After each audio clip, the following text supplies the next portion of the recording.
Jasmine Williams never imagined that accepting a last-minute seat change would ignite a chain of events that would threaten her entire career, reputation, and safety. As the white businessman's spit landed on her cheek and his words, "Know your place," echoed through the cabin, she felt the eyes of every passenger burning into her skin. The flight attendant's unexpected defense silenced the plane, but nobody could have predicted that this moment would lead to a nationwide scandal, multiple death threats, and a courtroom battle that would change airline policies forever. What happens when standing your ground at 30,000 feet forces you to fight for your dignity back on Earth? Before we dive into this shocking story, let us know where you're watching from, and if you believe in standing up for justice, hit that like and subscribe button to stay updated on more powerful true stories of courage in the face of discrimination. Jasmine Williams clutched her boarding pass for Flight 2267 to Seattle, her heart racing with a mixture of excitement and anxiety.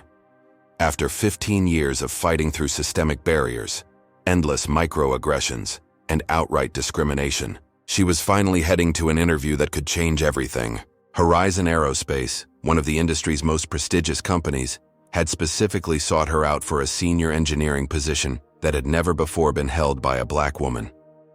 The terminal buzzed with the usual airport energy as Jasmine wheeled her carry-on toward the gate.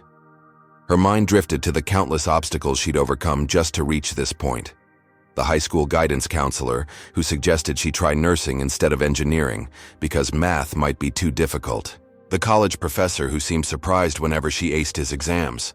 The previous job interviews where she'd been told she was overqualified or not quite the right fit for our culture. Now boarding Flight 2267 to Seattle, starting with "Our premium passengers and those needing special assistance," the gate agent announced, snapping Jasmine back to the present. As she stepped forward to scan her boarding pass, the machine beeped cheerfully. The gate agent looked up with genuine warmth. "Ms. Williams, you've been upgraded to business class today. Thank you for your loyalty as a platinum member." Jasmine couldn't suppress her smile. Perhaps this was an omen that things were finally turning in her favor. She made her way down the jet bridge, mentally rehearsing her presentation for tomorrow's interview. Her research on advanced composite materials could revolutionize aircraft manufacturing, making planes lighter, stronger, and more fuel-efficient. The flight attendant at the door, whose name tag read Maya Chen, greeted her with a professional smile. "Welcome aboard, Ms. Williams. You're in seat 3A, window seat on your left." Business class felt like a sanctuary. Jasmine settled into her spacious seat, stowed her portfolio in the overhead bin, and accepted a pre-departure orange juice. For once, she didn't have to squeeze between other passengers or feel self-conscious about taking up space. Here, she was treated like she belonged. As the remaining passengers boarded, Jasmine pulled out her grandfather's worn silver wings pin.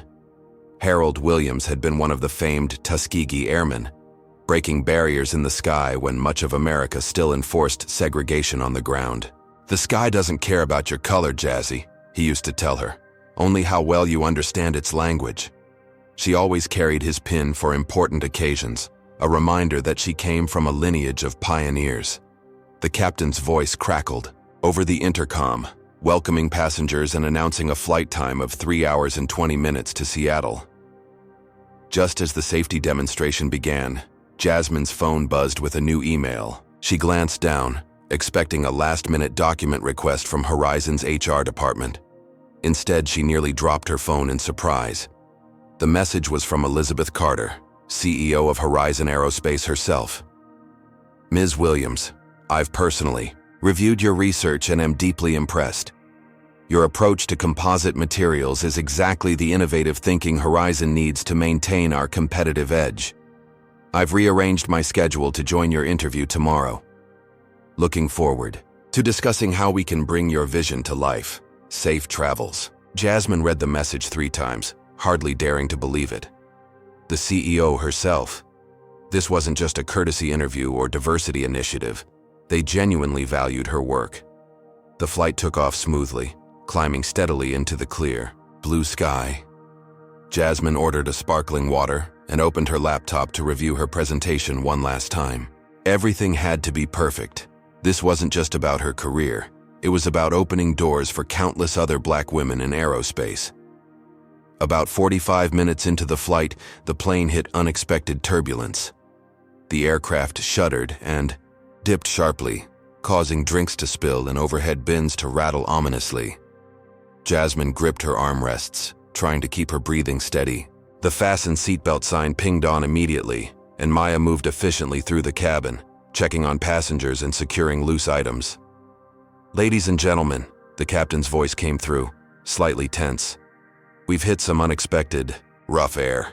Please remain in your seats with your seatbelts fastened. Flight attendants, please be seated." For nearly 20 minutes, the plane bucked and jolted through the turbulent air mass. Finally, the ride smoothed out, but another announcement followed. "Folks, this is your captain speaking. As a precautionary measure after that turbulence, we're going to make a brief stop in Denver for a standard safety check. We don't anticipate any issues, but safety is our top priority. We should be on the ground in Denver in about 30 minutes, and we'll keep you updated about our departure time to Seattle after the inspection." A collective groan rose from the cabin. Jasmine checked her watch anxiously. Even a short delay could make her evening tight, but she'd still have plenty of time before tomorrow's interview. She returned to reading the CEO's email, allowing herself to feel a moment of pride. Her grandfather's voice seemed to whisper in her ear, "You're breaking new sky, Jazzy." She was so absorbed in the moment that she didn't notice the tall figure looming in the aisle beside her until a sharp voice broke her concentration. "Excuse me, but you're going to need to move." Jasmine looked up to see a well-dressed white man in his 50s, his expression a mixture of impatience and entitlement. His expensive suit and designer watch screamed corporate success, but his tone held something unmistakable that Jasmine had encountered too many times before. "I'm sorry," she replied, unsure if she'd misheard. "My son and I were separated during the last-minute seat assignments," he said, gesturing back toward the economy section. "He's back there in 23C, and I need you to trade so we can sit together." Not a request, a command. Jasmine noticed a teenage boy hovering awkwardly behind the man, looking mortified. Before she could respond, the man added, "I'm Curtis Whitfield, Executive VP at Meridian Capital. I'm sure the airline wouldn't have put someone like you in business class if they weren't overbooked elsewhere." The implication hung in the air between them, as clear as if he'd shouted it. "Someone like you." Jasmine took a deep breath, maintaining her composure despite the familiar sting of those words. "I'm sorry, Mr. Whitfield, but I'm not going to move. This is my assigned seat, and I was upgraded because of my status with the airline." Curtis Whitfield's face hardened, his jaw clenching visibly as he processed her refusal. Something dangerous flashed in his eyes, the unmistakable look of a man unaccustomed to hearing the word no, especially from a black woman. "Perhaps you misunderstood me," he said, his voice dropping to a threatening whisper. "My son is 16. It's his first time flying alone, and we need to sit together." The teenager behind him, presumably Trevor, shifted uncomfortably. "Dad, it's fine, really. I don't mind sitting." "Be quiet, Trevor," Curtis snapped without turning around. "I'm handling this." Jasmine noticed other passengers beginning to watch the interaction. A woman across the aisle subtly held up her phone, camera lens pointed in their direction. The confrontation was being recorded.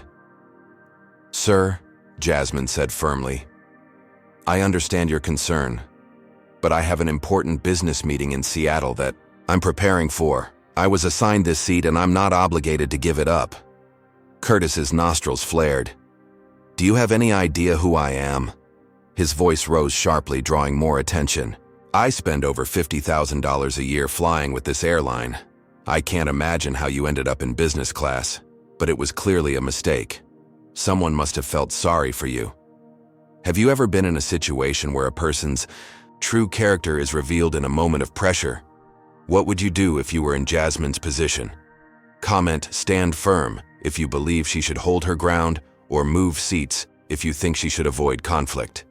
Hit that like button if you've ever witnessed discrimination in public spaces, and subscribe to join our community that believes in dignity for all." By now, several passengers had their phones out, recording the escalating situation. Trevor looked like he wanted the floor to open up and swallow him whole. "Sir, I earned my seat here just like anyone else, Jasmine stated calmly, though her heart pounded in her chest. If sitting with your son is so important, perhaps you should ask the flight attendant if you can be moved to economy to sit with him. The suggestion that he should move to economy rather than her seemed to push Curtis over an edge. His face flushed crimson. This is ridiculous. I've never been treated so disrespectfully. Where is a flight attendant? Someone needs to sort this out immediately. As if on cue, Maya Chen appeared beside them, her professional demeanor firmly in place despite the tension. Is there an issue I can help with? She asked, looking between Jasmine and Curtis. Before Jasmine could speak, Curtis launched into his demands. Yes, there absolutely is. My son and I need to sit together, and this woman is refusing to accommodate us. I need you to make her move to the seat in economy and bring my son up here. Maya turned to Jasmine. Ma'am, is this your assigned seat? Yes, it is, Jasmine replied. I was upgraded due to my platinum status. Maya nodded and turned back to Curtis. Sir, I'm sorry for the inconvenience, but we cannot require another passenger to give up their assigned seat. Ms. Williams is correctly seated according to her boarding pass. Curtis's expression darkened further. Oh, I see what's happening. Here, you two are playing the race card, aren't you? This is reverse discrimination. His voice grew loud enough for the entire business class section to hear. I want to speak to a real manager, not some diversity hire flight attendant. Trevor looked horrified. Dad, please stop. This is embarrassing. Shut up, Trevor. Curtis hissed. You need to learn how the world really works. Sometimes you have to put people in their place. The aisle was now completely blocked as Curtis stood his ground, creating a scene that was rapidly spiraling out of control. A line of passengers trying to reach the lavatory had formed behind him. Maya remained unflappable. Sir, I am the lead flight attendant on this flight. I must ask you to return to your assigned seat as we're preparing for our descent into Denver. You're creating a safety hazard by blocking the aisle. I'm not moving until this situation is resolved properly, Curtis insisted, crossing his arms. I spend too much money with this airline to be treated this way. Maya's voice took on an edge of steel beneath her professional tone. Sir, airline policy is very clear. No passenger can be forced to give up their assigned seat for another passenger's convenience. If you'd like to sit with your son, we can see if there are 2 adjacent seats available elsewhere on the aircraft after we land in Denver. This is absurd. Curtis's voice rose to nearly a shout.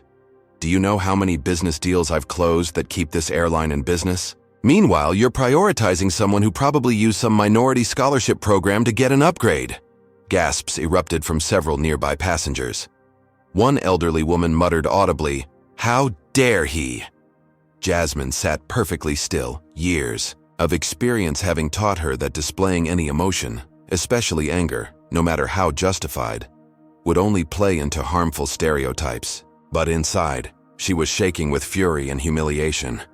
It was then that Curtis leaned down, his face inches from Jasmine's, and said words that would soon be heard by millions across the country. You need to know your place, he spat, small, droplets of saliva landing on Jasmine's cheek as he gestured toward the back of the plane. And it's not here. The cabin went silent. Every phone was recording now. Trevor had backed away from his father, tears of shame visible in his eyes. Maya stepped forward, positioning herself between Curtis and Jasmine. When she spoke, her voice was clear, measured, and loud enough for everyone to hear. Sir, on this aircraft, Ms. Williams's place is exactly where she's sitting, in the seat she was assigned. Your place, however, is now in question. Federal aviation. Regulations prohibit threatening or interfering with flight crew members performing their duties. They also protect all passengers' right to dignity and safety. Now you have 2 choices. Return to your assigned seat immediately, or I'll arrange for security to meet our aircraft in Denver. The decision is yours, but it needs to be made now. What happens when someone finally stands up to a bully at 30,000 feet? How will Curtis respond to being challenged by someone he considers beneath him? And what consequences will this confrontation have once the plane touches down? Stay tuned, as this situation takes an unexpected turn that no one on the flight could have anticipated. A stunned silence blanketed the cabin. Maya's powerful response had done what seemed impossible, rendered Curtis Whitfield momentarily speechless. His mouth opened and closed without producing words, like a fish suddenly pulled from water. "Can these say?" Passenger recording across the aisle whispered audibly, "Oh my God, that was amazing." Finally finding his voice, Curtis sputtered, "How dare you speak to me that way? I want your name and employee number. This is the end of your career, do you understand me?" Maya remained remarkably composed. "My name is Maya Chen, and my employee number is on my name tag, sir. Now, we're preparing for descent into Denver. 2 flight attendants will escort you to seat 18A, which is currently unoccupied and still in first class but away from Ms. Williams. Your son is welcome to join you there if you'd like." As if on cue, 2 male flight attendants appeared. They didn't touch Curtis, but their presence made it clear this was no longer a negotiation. "This isn't over," Curtis hissed, directing his glare at both Maya and Jasmine before finally allowing himself to be led away. As he departed, several passengers broke into spontaneous applause. An older black woman across the aisle reached over and briefly squeezed Jasmine's hand in solidarity, not saying a word, but communicating volumes. Once Curtis was relocated, Maya leaned down beside Jasmine. "Ms. Williams, I'm so sorry you experienced that. Are you all right?" Jasmine nodded, but the calm facade she'd maintained throughout the confrontation was beginning to crack. Her hands trembled slightly as she reached for her water glass. "I'm fine. Thank you for stepping in." But she wasn't fine. As the adrenaline of the confrontation ebbed, Jasmine felt the all-too-familiar wave of reaction setting in. Her chest tightened, each breath becoming more difficult than the last. Black spots danced at the edges of her vision. She recognized the symptoms of an impending panic attack, something she hadn't experienced since graduate school, when a professor had publicly suggested her scholarship should have gone to someone more deserving. Maya noticed the change immediately. "Take slow, deep breaths," she instructed gently. "In through your nose, out through your mouth. Would you like me to bring you some water or tea?" "Water, please," Jasmine managed, concentrating on controlling her breathing. As Maya stepped away, a white woman in her mid-30s leaned across from the seat in front of Jasmine. "Hi, I'm Eliza. I'm a meditation instructor. Would it help if I talked you through some grounding techniques?" Normally, Jasmine might have politely declined, preferring to handle her anxiety privately. But something about Eliza's genuine concern broke through her usual reserve. She nodded gratefully. For the next few minutes, as the plane began its descent into Denver, Eliza quietly guided Jasmine through techniques to calm her autonomic nervous system. Feel your feet planted firmly on the floor of the aircraft. Notice 5 things you can see around you. By the time the plane touched down at Denver International Airport, Jasmine had regained her composure, though the residual effects of the confrontation still lingered in her tense shoulders and slightly accelerated heartbeat. "Thank you," she told Eliza sincerely. "That really helped." "No thanks needed. What that man did was absolutely unacceptable," Eliza replied. "I recorded the whole thing, by the way. If you ever need the video for any reason, here's my card. I'd be happy to send it to you." Jasmine took the business card, noting that Eliza was a wellness coach based in Portland. Another unexpected ally in an unlikely place. As passengers prepared to deplane for the safety inspection, Jasmine checked her phone, which had been in airplane mode. The moment she connected to the airport Wi-Fi, it exploded with notifications, text messages, Twitter alerts, emails, LinkedIn, notifications, dozens upon dozens pouring in simultaneously. Confused, she opened Twitter first and froze. There it was, a video titled, "Racist Executive Tells Black Woman to Know Her Place on Flight. Flight Attendant's Response is Everything." It already had over 2 million views and was climbing rapidly. The hashtag #SwikeRFlyingWhileBlack was trending nationwide. Someone had uploaded their recording of the confrontation while the plane was still in the air, using the in-flight Wi-Fi. The clip captured everything. Curtis's demand that she move, his contemptuous "someone like you" comment, his "know your place" remark, and Maya's powerful response. Jasmine's face was clearly visible, as was Curtis's. Her phone continued buzzing with incoming messages. From Mom. "Baby, are you okay? You're all over Twitter. Call me as soon as you land." From her best friend Taylor. OMG Jazz, just saw the video. That racist jerk. You handled it with so much class. Call me. From an unknown number. You uppity bow. Hope you crash before you reach Seattle. Jasmine nearly dropped her phone at that last one. How had someone found her number so quickly? As passengers filed off the plane for the Denver layover, Jasmine noticed people staring at her, some with sympathy, others with barely disguised hostility. She overheard snippets of conversation. That's her from the video. Showed that entitled exec what's what. Probably provoked him, they didn't show the whole thing. The terminal was no refuge. As Jasmine made her way to a quiet corner to call her mother, she felt eyes following her. The viral explosion of the video had transformed her into an instantly recognizable figure, a symbol in a national conversation about race and privilege that she had never asked to lead. Her mother answered on the first ring. Jasmine Elizabeth Williams, are you all right? I'm okay, Mom, she assured her, though her voice wavered slightly. It was intense, but I'm fine.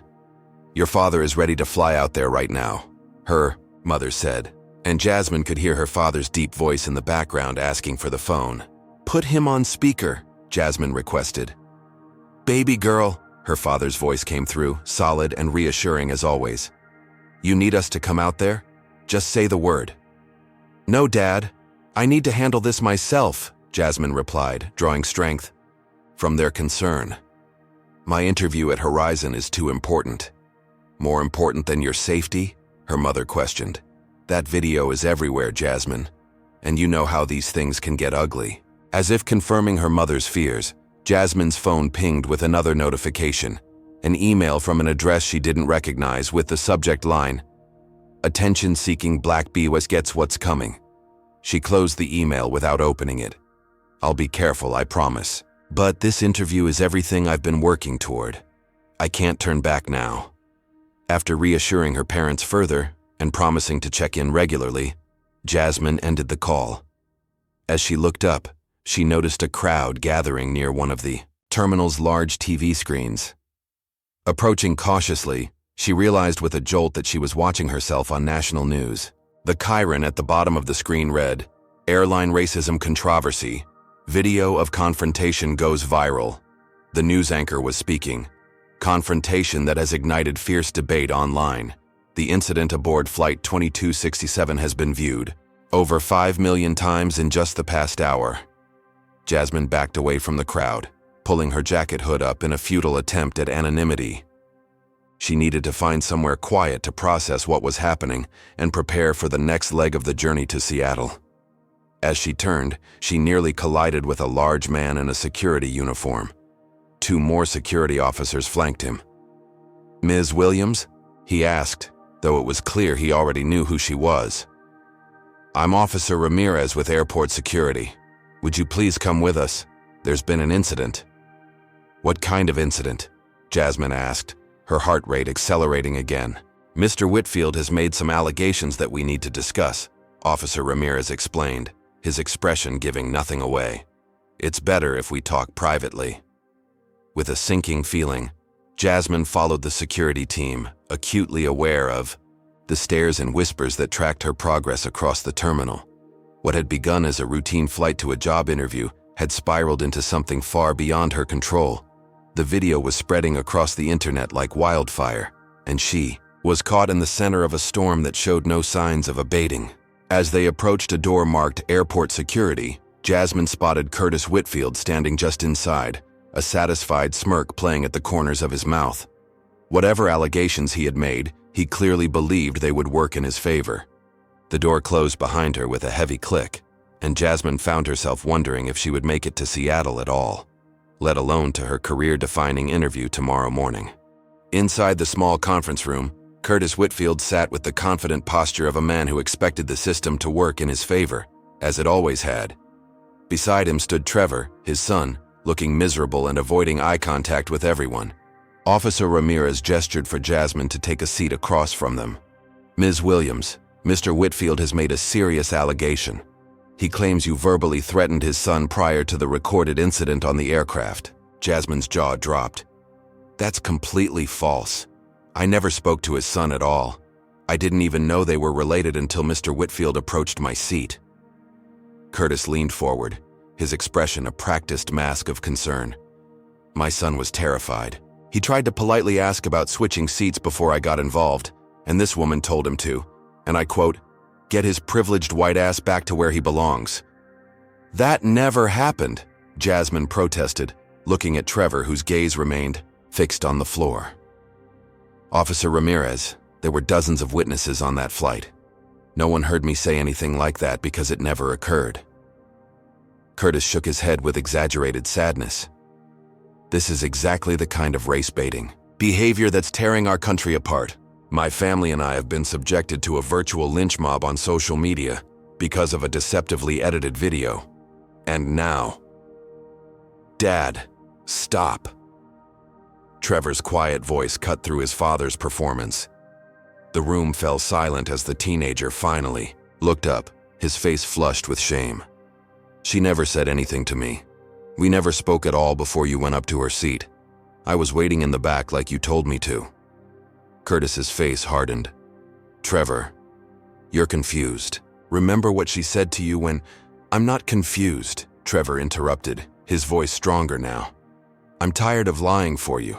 She never threatened me. She never even looked at me until you started making a scene." Officer Ramirez studied the boy, then looked at Curtis, whose confident facade had cracked to reveal barely contained fury. "Mr. Whitfield, making false reports to airport security is a serious offense. My son is clearly intimidated by this situation," Curtis tried, shooting Trevor a warning glance. "He's just trying to defuse things."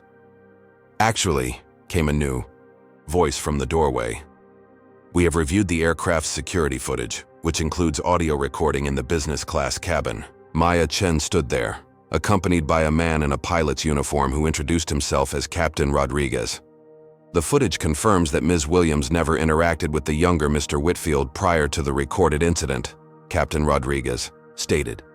"In fact, it shows that Mr. Whitfield instructed his son to remain in economy while he went to confront Ms. Williams." Curtis's face reddened. "This is outrageous. Do you have any idea who I am? I can have all of your jobs with one phone call." Officer Ramirez remained unimpressed. "Mr. Whitfield, we're dismissing your complaint as unfounded. You're free to reboard your flight when it's cleared for departure, but I strongly suggest you reconsider your behavior." "This isn't over," Curtis spat as he stood, grabbing Trevor roughly by the arm. "Let's go." As they left, Trevor glanced back at Jasmine with an apologetic look that spoke volumes about what life with Curtis Whitfield must be like. When they were gone, Officer Ramirez turned to Jasmine. "Ms. Williams, I apologize for the inconvenience. You're free to go." Outside the security office, Maya waited for Jasmine. "Are you all right? That man is unbelievable." "I'm hanging in there," Jasmine replied, though exhaustion was evident in her voice. "Thank you again for your support." "I should be thanking you," Maya said with a slight smile. "That video of our interaction has people calling me a hero online. Though I'm a bit worried about how the airline will react once all this attention dies down." They walked together through the terminal, both acutely aware of the stares following them. Maya glanced at her watch. "We have about 40 minutes before reboarding. Can I buy you a coffee? You look like you could use one." At a quiet corner cafe, away from prying eyes, Jasmine and Maya found an unexpected moment of peace. As they talked, they discovered surprising connections. "My brother works in aerospace engineering," Maya mentioned casually, stirring her tea. "Really? That's my field," Jasmine replied with interest. "Where does he work?" "Horizon Aerospace in Seattle. He's in the materials division." Jasmine nearly choked on her coffee. "That's where I'm interviewing tomorrow. What's his name?" "David Chen. He's been there about 5 years now." "Wait. David Chen, who presented the paper on carbon nanotube applications last year at the AIAA conference?" Jasmine asked, her eyes widening. Maya nodded, looking impressed. "You know his work?" "I cited his research in my own paper. This is such a small world." For the first time since the confrontation, Jasmine felt a genuine smile spread across her face. The coincidence seemed like a good omen, a reminder that not everything was falling apart. Their moment of connection was interrupted by an announcement that boarding for the continuation of Flight 2267 to Seattle would begin in 15 minutes. As they gathered their things to head back to the gate, Jasmine's phone vibrated with an email notification. She glanced down and felt the brief moment of optimism evaporate. The email was from Horizon Aerospace's HR department. Dear Ms. Williams, in light of recent events that have come to our attention, we believe it would be in everyone's best interest to postpone your interview, originally scheduled for tomorrow morning. We'll be in touch regarding possible rescheduling. Regards, Horizon Aerospace Human Resources. Jasmine stared at the screen, unable to process the words at first. They're postponing my interview, she finally said, her voice hollow. Because of the video. Maya read the email over Jasmine's shoulder, her expression darkening. That's discrimination. They can't do that. They're not saying it's because of the video, Jasmine pointed out, the familiar weight of disappointment settling in her chest. They're just saying recent events. It's vague enough that they can deny any improper motive. Let me call my brother, Maya offered, pulling out her phone. He might be able to find out what's really going on. As Maya stepped away to make the call, Jasmine refreshed her social media feeds, immediately regretting the decision. The video had exploded even further, with over 10 million views now. What was more disturbing were the comments, which had divided into vicious opposing camps. Some users hailed Jasmine as a symbol of dignified resistance against everyday racism. Others accused her of playing the race card to gain attention, claiming she'd provoked Curtis deliberately for social media fame. Worse still were the direct messages flooding her accounts, everything from heartfelt support to explicit death threats. One message contained her parents' home address with the ominous text, "We know where to find your family." Maya returned, her expression troubled. David says there's more to this story. Apparently, Curtis Whitfield isn't just any businessman. He's a major investor in several aerospace companies, including Horizon. He sits on their advisory board. The final piece clicked into place. Of course, Curtis wasn't just an entitled passenger. He had direct influence over the very company Jasmine hoped to join. So he's already making good on his threat, Jasmine said quietly. He's trying to destroy my career before it even begins. David says the CEO is furious about the postponement. She's going toe-to-toe with the board over it. This isn't over yet. Before Jasmine could respond, a commotion near the gate caught their attention. Curtis Whitfield stood surrounded by reporters, playing the role of a grieved victim to perfection. Deeply regrettable situation where a simple request was mischaracterized, he was saying, his voice dripping with false sincerity. My family and I have always supported diversity initiatives. In fact, my foundation has donated millions to urban education programs. How does he live with himself? Maya muttered in disgust. As they watched, travelers began lining up for boarding. Jasmine noticed an uncomfortable hush fall over the crowd as she approached the gate. Some passengers gave her encouraging nods, while others deliberately avoided eye contact. Maya's phone buzzed with a message from the airline's scheduling department. Her face fell as she read it. They're launching an investigation into my handling of a customer service incident. I've been placed on administrative review pending the outcome.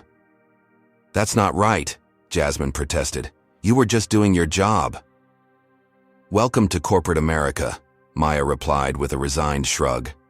Where standing up against racism gets you punished and perpetrating it gets you coddled. As they prepared to board, Jasmine glanced back at Curtis, who was still holding court with the media. Their eyes met briefly across the terminal, and the smug smile that crossed his face sent a chill down her spine. This was no longer just about a seat on an airplane or even a job interview. It had become something much bigger and more dangerous. A battle against a powerful man who could destroy lives with a phone call. And as Jasmine stepped onto the jet bridge toward Seattle, she couldn't shake the feeling that the worst was yet to come. The second leg of the flight to Seattle was mercifully shorter than the first, but for Jasmine, each minute felt like an eternity.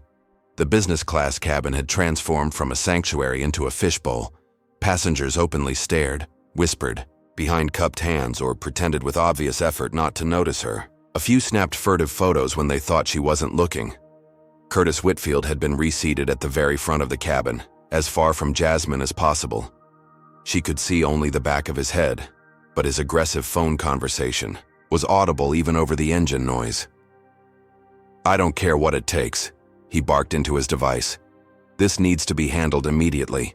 She's made a complete fool of me, and I want her to understand the consequences." Maya, still serving the cabin despite her pending administrative review, paused beside Jasmine's seat. "Try to rest," she suggested softly. "It's only another 40 minutes to Seattle." Rest seemed impossible. Jasmine's phone continued to explode with notifications despite her attempts to silence it. The hashtag, Flying While Black, had evolved to include Chuck Justice for Jasmine and, more disturbingly, Chuck Team Curtis. The incident was cleaving social media along predictable racial and political lines, with Jasmine and Curtis as unwilling figureheads for opposing worldviews. When the plane finally touched down at Seattle-Tacoma International Airport, Jasmine was shocked to see the flashing lights of news vans through the windows. Somehow, the media had been alerted to their arrival gate.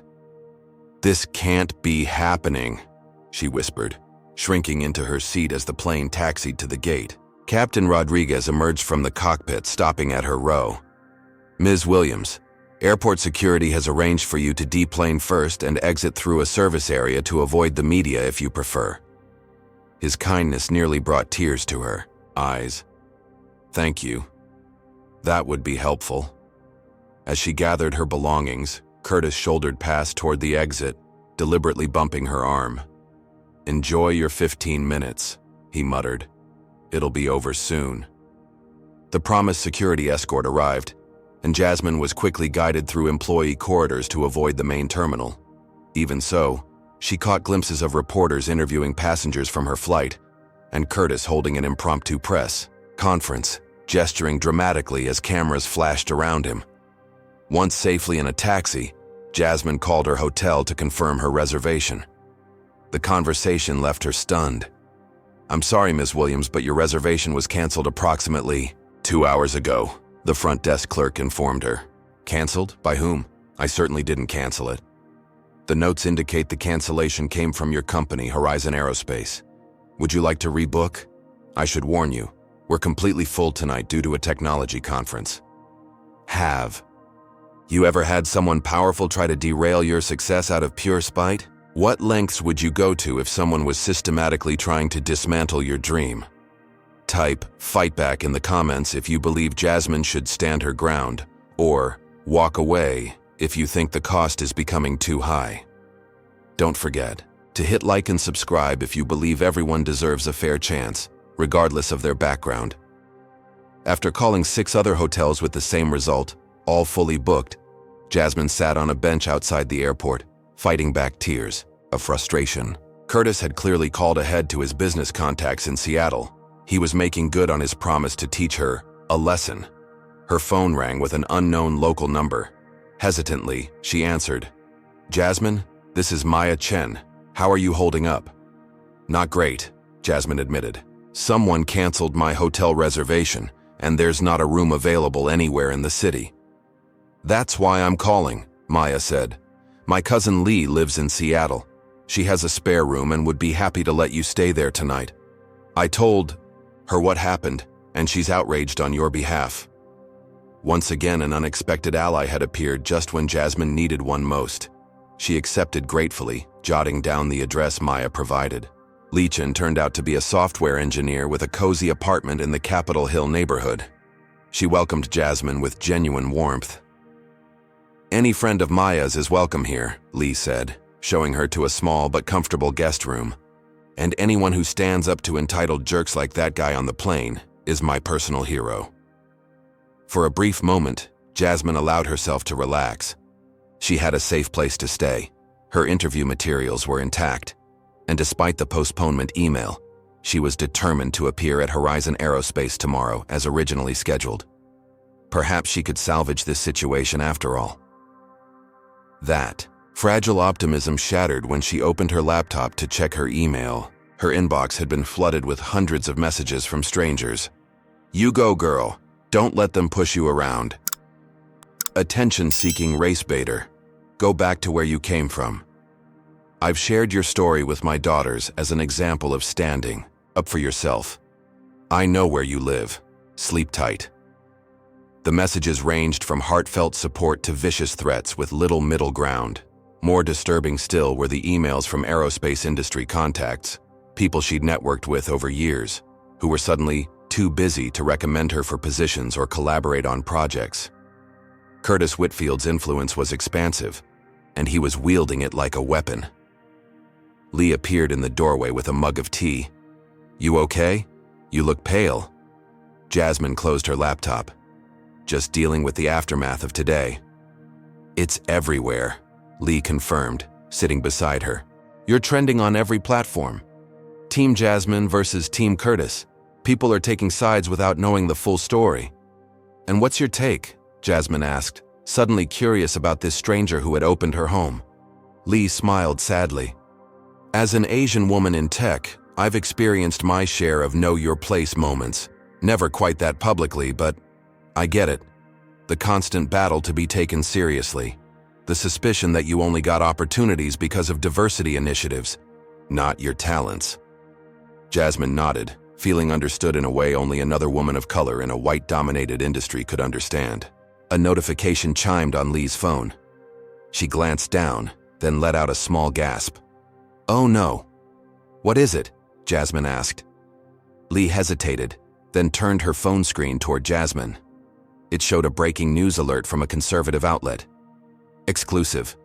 Aggressive passenger threatened businessman and child. The video they don't want you to see. The accompanying video was clearly edited from the original footage, cutting out Curtis's most offensive statements and Maya's response, while emphasizing moments when Jasmine appeared most agitated. It painted a completely different picture. One, where Curtis was a concerned father being harassed by an unreasonable woman playing the victim. "They're completely twisting what happened," Jasmine whispered, her head spinning. "Welcome to the internet culture wars," Lee said grimly. "You're not just dealing with one angry executive anymore. You've become a symbol in a much bigger fight." As the night wore on, the situation deteriorated further. Curtis appeared on a primetime cable news show, portraying himself as a defender of traditional values, being persecuted by woke culture. He never mentioned Jasmine by name, but his references to professional victims looking for social media fame made his target clear. Jasmine barely slept. By morning, her phone contained dozens of missed calls from news outlets seeking comment, along with a message from her parents that someone had called their home making threatening remarks.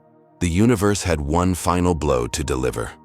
As she prepared to leave for her interview, postponement be damned, Jasmine received another email from Horizon Aerospace.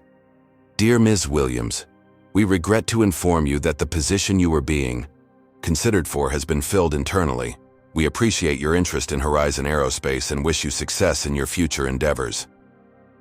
They hadn't even given her the chance to interview. The door had been closed before she could even knock. The gleaming glass headquarters of Horizon Aerospace rose 40 stories above downtown Seattle. Its sleek design meant to evoke the same cutting-edge innovation the company prided itself on. Under different circumstances, Jasmine would have admired the architecture. Today, she saw only a fortress she needed to breach. Despite the rejection email, she had put on her interview suit, gathered her portfolio, and taken a rideshare to the address. If they wanted to reject her to her face, they would have to do exactly that to her face. The security guard at the front desk looked up in recognition as she approached. News coverage of the airplane incident had made her instantly identifiable. "I have an interview scheduled with Elizabeth Carter's team," Jasmine stated confidently, presenting her ID as if nothing were amiss. The guard hesitated, checked his computer, then made a phone call. After a brief conversation, he printed a visitor badge. "Someone will be down to escort you shortly." 15 minutes later, a harried-looking HR representative named Kevin appeared. "Ms. Williams, there seems to be some confusion. We sent you an email indicating the position has been filled." "There's no confusion," Jasmine replied calmly. "I received your email." I also received a personal invitation from CEO Elizabeth Carter to discuss my research. Unless Ms. Carter herself tells me she's no longer interested, I intend to keep that appointment. Kevin's discomfort was palpable as he led her to an elevator.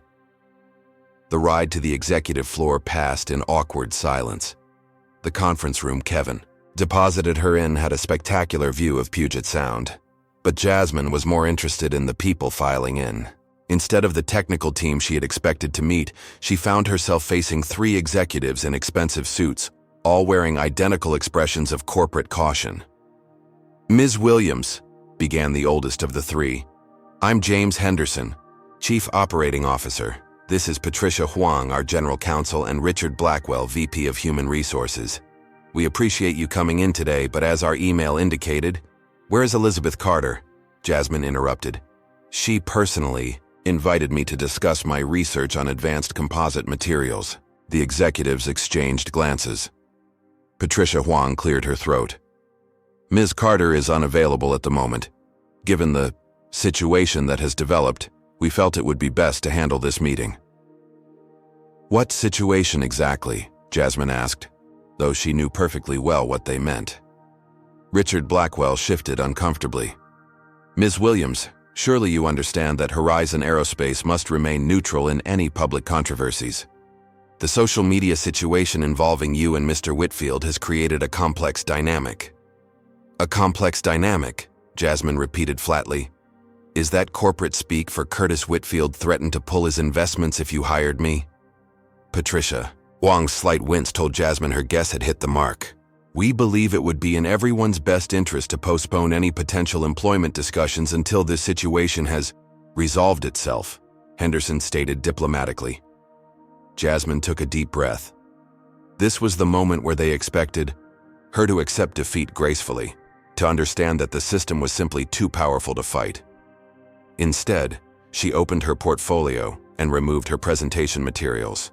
"My research on carbon nanotube reinforced composite materials could reduce aircraft weight by up to 18%, while increasing tensile strength by 23%, she began, her voice steady and authoritative.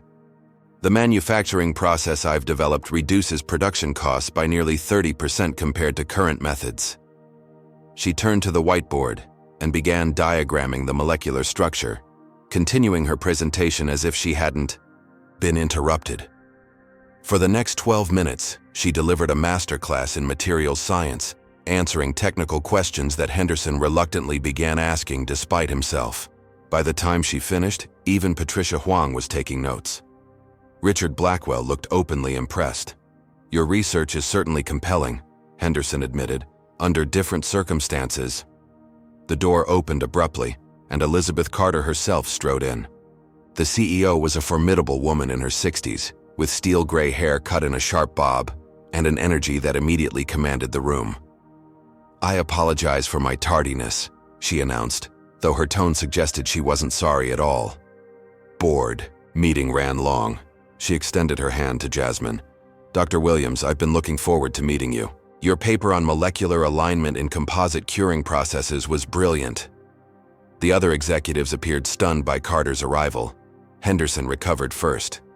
"Elizabeth, we were just explaining to Ms. Williams that given the current social media situation—" "Yes, I'm aware of the situation," Carter cut him off. "I'm also aware that Dr. Williams is the most qualified candidate for this position, and that her research could give us a significant advantage over our competitors." She turned back to Jasmine. "I'd like to continue this conversation in my office if you don't mind." As they left the conference room, Jasmine caught sight of Henderson urgently texting someone. She had no illusions about what was happening. Corporate politics were in full swing, with Carter clearly at odds with other executives or board members about her hiring. In Carter's spacious office, the CEO dispensed with pleasantries. "I'll be direct, Dr. Williams. Curtis Whitfield sits on our advisory board and has significant investments in this company. He's made his opposition to your employment quite clear." "I gathered as much," Jasmine replied. "What you may not know is that Curtis is leading a faction of investors attempting to oust me as CEO. They believe my focus on recruiting diverse talent and investing in longer-term research is less profitable than cost-cutting and outsourcing." Carter's expression was grim. Your situation has become a proxy battle in a larger war for the company's future. So even if you wanted to hire me, your hands are tied, Jasmine concluded. I didn't say that, Carter replied with a hint of steel in her voice. I said it's a battle. I've survived in this industry for 35 years by choosing my battles carefully and winning them decisively. This unexpected glimmer of hope was interrupted by Jasmine's phone buzzing. Normally, she would have ignored it during such an important meeting, but given recent events, she glanced at the screen. It was a text from Maya. Urgent. The airline is pushing me to sign a statement saying I overreacted to a routine customer service issue. If I refuse, they'll fire me for violating protocol. What should I do? Jasmine looked up from her phone to find Carter watching her closely. Problem? The CEO asked. The flight attendant who stood up for me is being pressured to retract her statement or lose her job, Jasmine explained, suddenly weary. The web of consequences from that confrontation was expanding ever outward, entangling more innocent people in its strands. Carter nodded thoughtfully. The ripple effects of standing up to power are rarely confined to a single moment or person. She seemed to be making a decision. Dr. Williams, I can't officially offer you the position today. There are board politics I need to navigate first, but I want you to know that I'm not giving up. Neither should you. As Jasmine left Horizon Aerospace, her emotions were mixed. Carter's support was encouraging, but it came with no guarantees. The machinery Curtis had set in motion was powerful, a coordinated campaign to isolate and discredit her professionally. Her phone rang as she reached the street. An unknown number, but she answered anyway. Ms. Williams? This is Trevor Whitfield. Jasmine nearly dropped her phone in shock. Trevor? How did you get my number? From your LinkedIn profile, he admitted. I know this is weird, but I had to call. I wanted to apologize for my dad. What he did on that plane, what he's still doing to you, it's wrong. Thank you, Jasmine said cautiously. But you should know your father might not react well if he finds out you contacted me. I know. Trevor's voice was quiet but determined. He's always been like this. The racism, the entitlement, using his power to hurt people who stand up to him. My mom left because of it 3 years ago. I'm sorry to hear that. Don't be. She's happier now. There was a pause. I took screenshots of his emails, the ones where he's telling his business contacts to blacklist you, and messages to his PR team about how to spin the video. Would that help you? Jasmine's breath caught. Trevor, are you sure you want to get involved? He's your father. Yeah, and I have to live with that, but I don't have to become him. His voice cracked slightly. I've spent my whole life watching him hurt people and get away with it because everyone's too afraid to stand up to him. For once, I want to be on the right side. After arranging a secure method for Trevor to send the documents, Jasmine headed back to Lee's apartment, her mind racing with new possibilities. Perhaps with evidence of Curtis's deliberate campaign against her, she could fight back more effectively. But when she arrived, Lee met her at the door with a troubled expression. There's something you need to see. On the television, a conservative pundit was interviewing Curtis Whitfield, who had fully embraced his new role as warrior against cancel culture. I've dedicated my life to creating opportunities for all Americans, he was saying with practiced sincerity. Which is why today, I'm announcing a $1 million donation to the National Scholarship Fund for Underprivileged Youth. A generous gesture, the interviewer commented. Some might see this as an attempt to repair your image after the airplane incident. Curtis smiled sadly. I prefer to see it as turning something negative into a positive. While certain individuals seek to divide us along racial lines for social media attention, I believe in bringing people together through concrete actions. Lee muted the television. He's remaking himself as some kind of charitable savior while painting you as an attention seeker. Jasmine sank onto the couch, momentarily overwhelmed by the resources Curtis could deploy in this fight. He had media, connections, corporate influence, and apparently unlimited funds to reshape the narrative. Her phone buzzed with an email alert. Opening it, she felt the final piece of hope slip away. Dr. Williams, while I remain impressed by your qualifications, I regret to inform you that the position we discussed has been offered to another candidate. Board concerns about potential disruption to our corporate culture ultimately prevailed. I wish you the best in your future endeavors. Sincerely, Elizabeth Carter, CEO, Horizon Aerospace. The message was formal, impersonal, clearly written, with the understanding that it might someday be part of a legal record. Carter had lost the internal battle. They gave the job to someone else, Jasmine said quietly, showing Lee the email. Let me guess, Lee replied bitterly. A less qualified white man with connections to Curtis's business network? Jasmine checked LinkedIn and found her answer immediately. The new senior materials engineer at Horizon Aerospace was Bradley Thompson, previously a mid-level manager at one of Curtis's portfolio companies. In less than 24 hours, Curtis Whitfield had systematically dismantled the career opportunity she had spent years working toward. All because she had refused to give up a seat that was rightfully hers. The morning after losing the Horizon position, Jasmine sat in Lee's living room, staring blankly at her laptop. The viral moment that had defined her week was beginning to fade from the public consciousness, replaced by newer controversies. But the damage to her life remained very real. Her phone rang. It was her mother. We're booking flights to Seattle, Elizabeth Williams stated without preamble. Your father and I have been discussing it, and you shouldn't be facing this alone. Mom, no, Jasmine replied gently. I appreciate it, but flying out here won't solve anything. Then come home, baby. Just until things settle down. You can apply for positions from here just as easily. The suggestion was tempting. Retreat to the safety of her parents' home in Atlanta, lick her wounds, and try again somewhere Curtis Whitfield had less influence. But something inside Jasmine rebelled at the thought. If I leave now, he wins completely, she said, surprising herself with the steel in her voice. This isn't just about me anymore. After reassuring her parents that she was safe, though carefully avoiding mention of the threatening messages, still flooding her accounts, Jasmine hung up and opened Twitter. The hashtag #JusticeForJasmine was still trending, with thousands of people sharing their own stories of facing discrimination in professional settings. She scrolled through message after message. When I refused to let my white colleague take credit for my work, I was labeled not a team player. March to justice for Jasmine. Security followed me through my own office building because I didn't look like I belonged there. Justice for Jasmine. Watching that flight attendant stand up for Jasmine gave me courage to finally report the harassment I've been facing at work. Justice for Jasmine. These voices, these experiences, resonated deeply.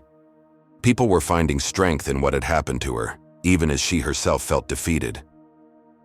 A new notification appeared on her screen, a direct message from an account called Fight for Fairness. Dr. Williams, my name is Sarah Johnson. I'm a civil rights attorney specializing in employment discrimination cases. What Curtis Whitfield is doing to you is textbook retaliation and blacklisting. If you're interested in discussing legal options, please contact me. Jasmine stared at the message for a long moment. Legal action had crossed her mind, but the prospect of taking on someone with Curtis's resources seemed daunting.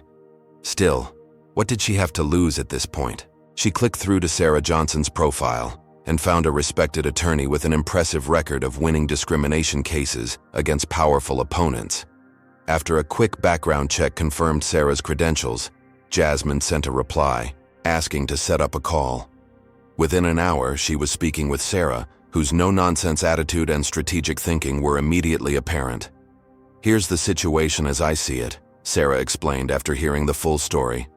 Curtis Whitfield made explicitly racial comments to you in a public setting. He then used his business influence to sabotage your employment prospects.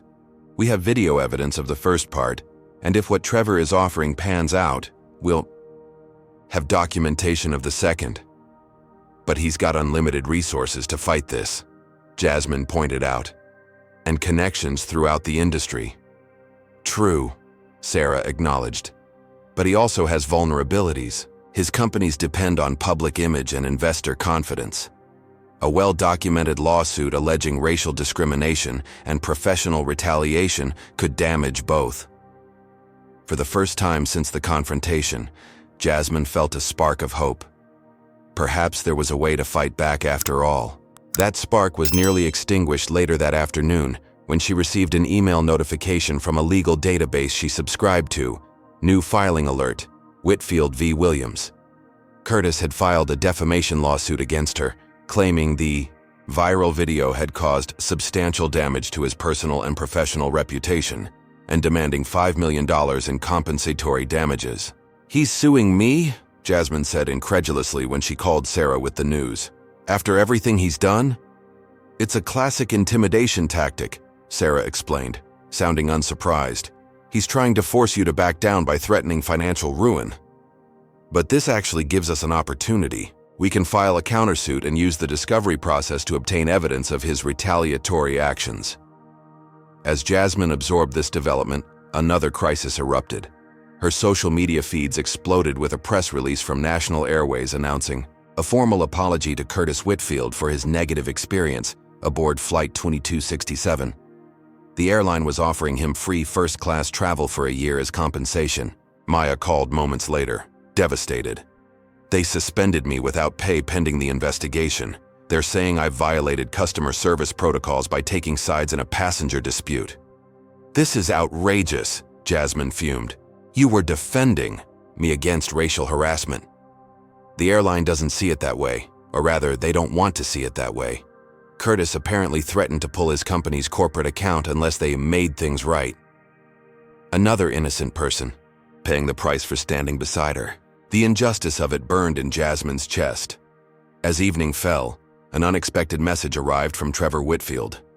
He had sent the promised documents, dozens of emails and text messages showing Curtis's deliberate campaign to destroy Jasmine's reputation and career prospects. In one particularly damning exchange, Curtis explicitly instructed a business associate to make sure that uppity Benny never works in aerospace again. "This is exactly what we needed," Sarah confirmed after reviewing the materials. "With this evidence, we can file for an emergency injunction to stop Curtis's defamation suit and proceed with our countersuit for discrimination and intentional interference with economic opportunity." A tentative plan was taking shape, but Jasmine still faced immediate practical concerns. Her savings were dwindling, she had no job prospects in Seattle, and the hostile messages continued to pour in. Going home to Atlanta was looking increasingly necessary, regardless of how it might appear. Then came another unexpected lifeline. An email from Quantum Dynamics, one of Horizon's main competitors.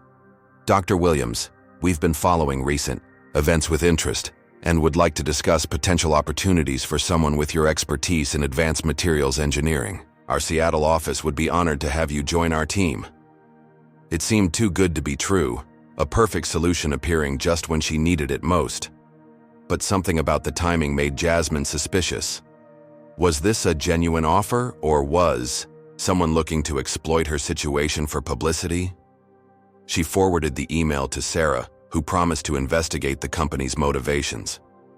"Be cautious," the attorney advised. "Companies sometimes make these gestures for the positive press, then find reasons to let you go once the attention has faded."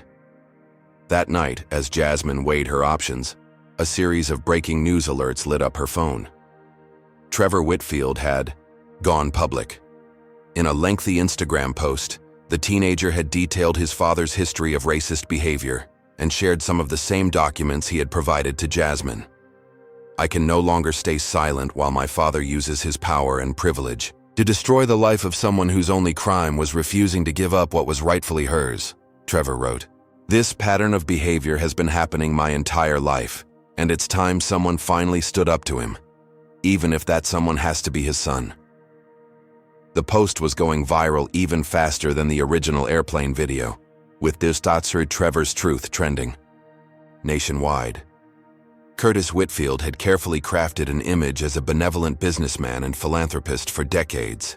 Now his own son was tearing that facade down with first-hand accounts of the man behind the mask. Jasmine's phone rang. It was Sarah, sounding energized. "Have you seen Trevor's post? This changes everything. The court of public opinion is turning against Curtis, and that will make judges and corporate boards less inclined to do his bidding." For the first time since the confrontation on the plane, Jasmine felt the balance of power shifting. Curtis Whitfield was not invincible after all. With the right strategy and the unexpected allies who had emerged, she might actually be able to hold him accountable. Her moment of optimism was shattered by an urgent text from Lee. "Just got a call from my landlord. Someone complained about having an unauthorized tenant. They're threatening to terminate my lease if you don't leave immediately. I'm so sorry." Curtis was still finding ways to strike at her, targeting even those who offered her shelter. Jasmine began packing her few belongings, feeling once again like a fugitive rather than a victim standing her ground. Lee returned home as Jasmine was preparing to leave. "This is ridiculous. You don't have to go tonight. We can fight this." "You've already risked enough for me," Jasmine insisted. "I won't let you lose your home too." "Where will you go?" Lee asked worriedly. Jasmine had no answer. Hotels were still booked solid throughout the city, and she had no other contacts in Seattle. For the first time, she faced the very real possibility of having nowhere to sleep another indignity in the cascading consequences of standing up to Curtis Whitfield. The morning after being forced to leave Lee's apartment, Jasmine found herself in a small, overpriced airport hotel room that had opened up at the last minute. She had spent nearly 3 hours in a 24-hour coffee shop the previous night calling every accommodation in the greater Seattle area before finally securing this temporary refuge. Her phone rang early, a number she didn't recognize but with a Seattle area code. Wary but desperate for any potential allies, she answered. "Jasmine Williams? This is Meredith Zhao from the Seattle Independent. I'm an investigative journalist, covering corporate influence in the Pacific Northwest. I'd like to talk to you about what Curtis Whitfield is doing to your career." Jasmine hesitated. Speaking to the media carried risks, but remaining silent meant letting Curtis control the narrative completely. "What exactly are you hoping to discuss?" she asked cautiously. "The pattern," Meredith replied. "Curtis Whitfield has a history of using his corporate influence to crush people who challenge him, particularly women of color. Your case is just the latest example. I've been tracking his behavior for years, but previous targets have been too afraid to speak on the record. After consulting with Sarah, who advised careful parameters for the interview, Jasmine agreed to meet Meredith at a quiet cafe near Pike Place Market. The journalist turned out to be a sharp-eyed woman in her 40s with a recorder and a notebook, full of meticulous research. "Before we start," Meredith said, "I want you to understand something. Curtis Whitfield sponsors half the business events in this city. His companies buy advertising with most major media outlets. I'm able to pursue this story because I work for an independent publication with reader-funded support. But even we face risks in challenging someone with his connections." "Why take that risk?" Jasmine asked. Meredith's expression hardened. "Because 5 years ago my sister worked at one of his portfolio companies. She reported sexual harassment by a senior executive who was Curtis's golf buddy. 2 weeks later, she was fired for performance issues. She hasn't been able to work in her field since." The interview lasted nearly 3 hours. Jasmine shared her complete experience, from the confrontation on the plane to the systematic dismantling of her career prospects afterward. Meredith took copious notes, occasionally sharing corroborating information from other sources who had faced similar treatment from Curtis, but were unwilling to be named. "One last question," Meredith said as they were wrapping up. "What do you hope comes from telling your story?" Jasmine considered carefully. "This isn't just about me getting a job or Curtis facing consequences, though both should happen. It's about exposing a system that allows powerful people to punish those who stand up against discrimination. If my story helps change that system even slightly, it's worth telling." As Jasmine left the cafe, her phone alerted her to a breaking news notification. Curtis Whitfield was appearing live on National News Network, the country's most watched conservative cable channel. She ducked into a nearby bookstore and watched the interview on her phone. Curtis had undergone a complete image makeover. Gone was the arrogant executive from the plane, replaced by a sober, concerned citizen worried about the direction of our country. He spoke gravely about the dangers of rush to judgment in the age of viral videos, and portrayed himself as the victim of a coordinated social media campaign. Would you remain silent to protect your career, or speak out against injustice even knowing it could cost you everything? Comment, truth. If you believe speaking up is always worth the risk, or caution if you think picking your battles is wiser. Hit like if you've ever witnessed someone abuse their power, and subscribe to follow Jasmine's journey to justice against seemingly impossible odds. What saddens me most, Curtis said with practiced sincerity, is how quickly we've abandoned the principle of innocent until proven guilty. A deceptively edited video goes viral, and suddenly a 30-year career of creating jobs and supporting underprivileged communities is erased. The interviewer nodded sympathetically. And what about your son's social media posts? That must be particularly painful. Curtis adopted a pained expression.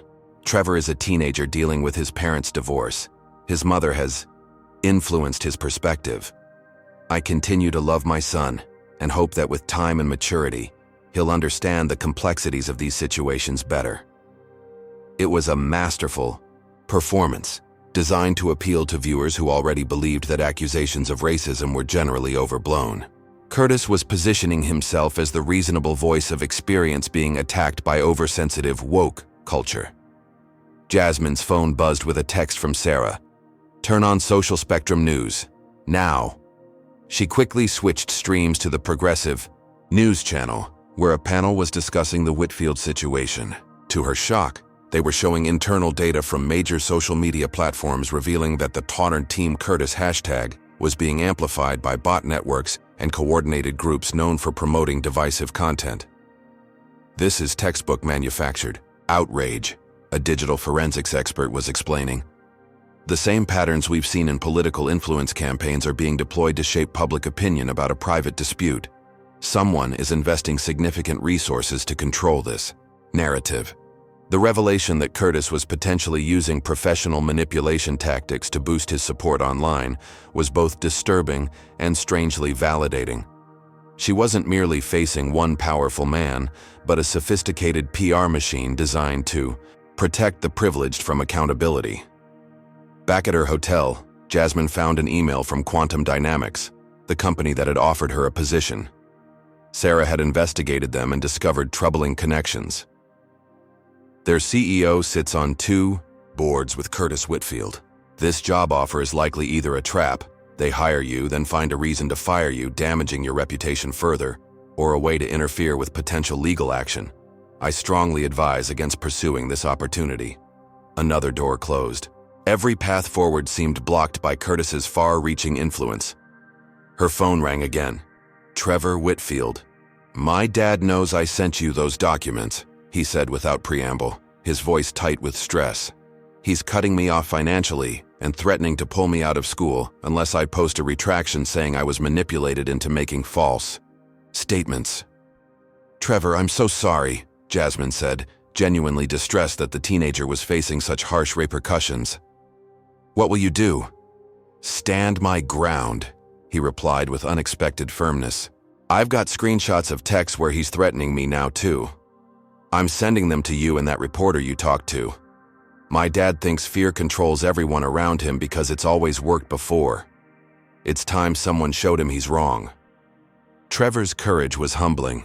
Despite facing much more personal consequences than Jasmine herself, he was unwilling to back down from speaking the truth about his father's behavior. As the day progressed, the online battle intensified.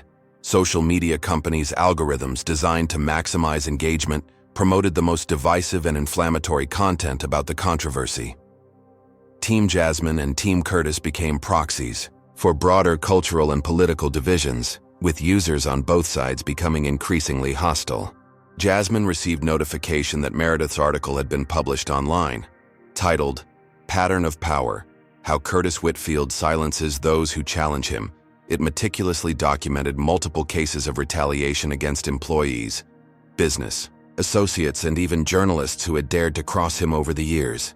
The piece was powerful, well-researched, and damning, but Jasmine noticed it wasn't gaining the traction it deserved on social media. A quick check of trending topics confirmed her suspicion. The major platforms were suddenly flooded with an unrelated celebrity scandal that was dominating attention. The timing seemed suspiciously convenient. Curtis has connections in the digital PR world, Sarah confirmed when Jasmine called her. They know exactly how to bury unfavorable stories by pushing more sensational content. It's all part of the playbook. By evening, Jasmine faced yet another crisis. Her parents called in a panic. Someone had spray-painted racial slurs and "Go back to Africa" on the garage door of their Atlanta home. "That's it," Jasmine's father declared, his voice shaking with a mixture of fury and fear. "You need to drop this whole thing. It's not worth putting your mother in danger." "Dad, if I back down now—" "I don't care about making a point anymore," he interrupted. "I care about keeping my family safe. Your mother is terrified to go outside. Our neighbors are staring at us. This has gone too far." The weight of responsibility crashed down on Jasmine. Her stand for dignity on that airplane had created ripples affecting not just her own life, but the lives of everyone connected to her: Maya, Lee, Trevor, and now her parents. How many more people would suffer because she had refused to give up her seat? She ended the call with a promise to think carefully about her next steps.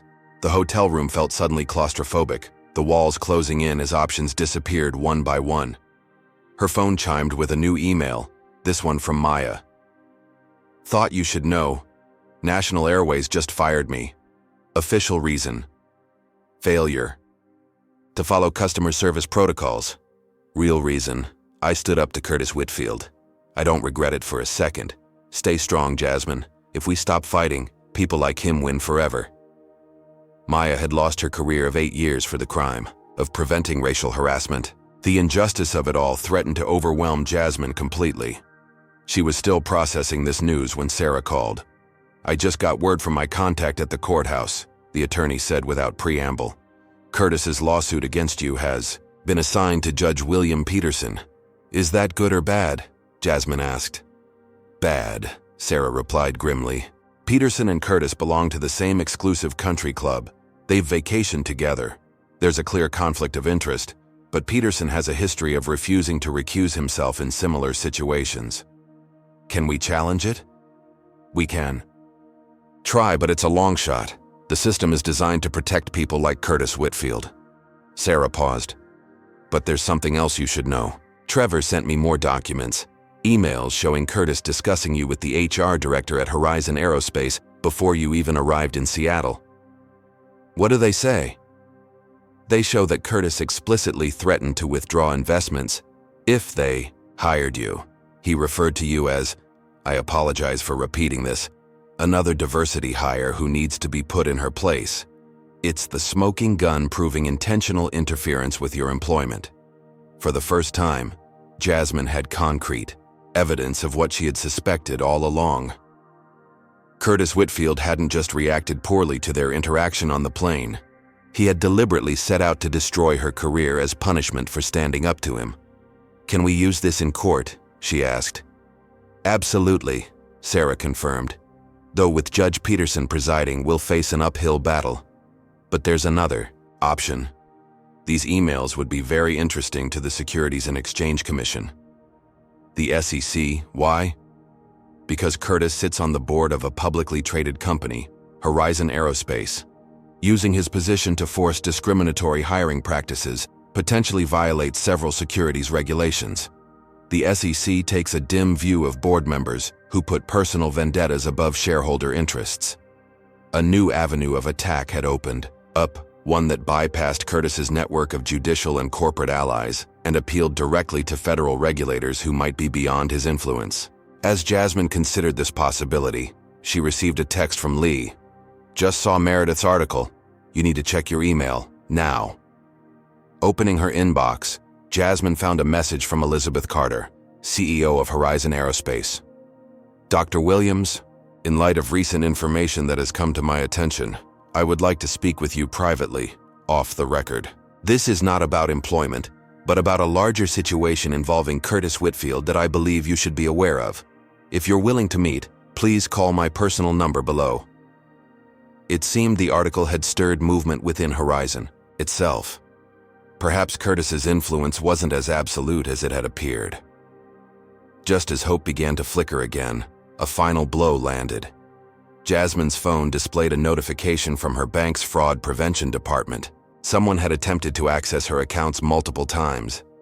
As a security measure, her accounts had been temporarily frozen. Curtis was attacking on every front: her reputation, her career prospects, her family's safety, and now her financial security. The message was clear. He would use every resource at his disposal to punish her for daring to stand against him. As night fell on the most turbulent week of her life, Jasmine Williams faced a crucial decision. She could retreat, issue a public apology for the misunderstanding on the plane, and hope Curtis would be satisfied enough to end his campaign against her, or she could continue fighting, knowing the cost would likely grow even higher. The path of least resistance beckoned with the promise of eventual peace. The path of resistance offered only more struggle, with no guarantee of victory.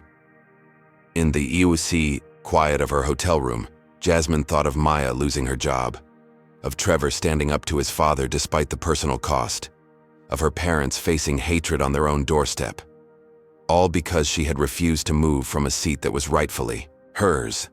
Sometimes she realized the true cost of dignity couldn't be measured until you were already paying it.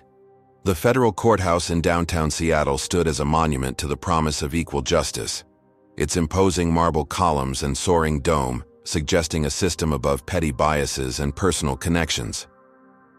As Jasmine climbed the steps beside Sarah Johnson, she wanted desperately to believe in that promise.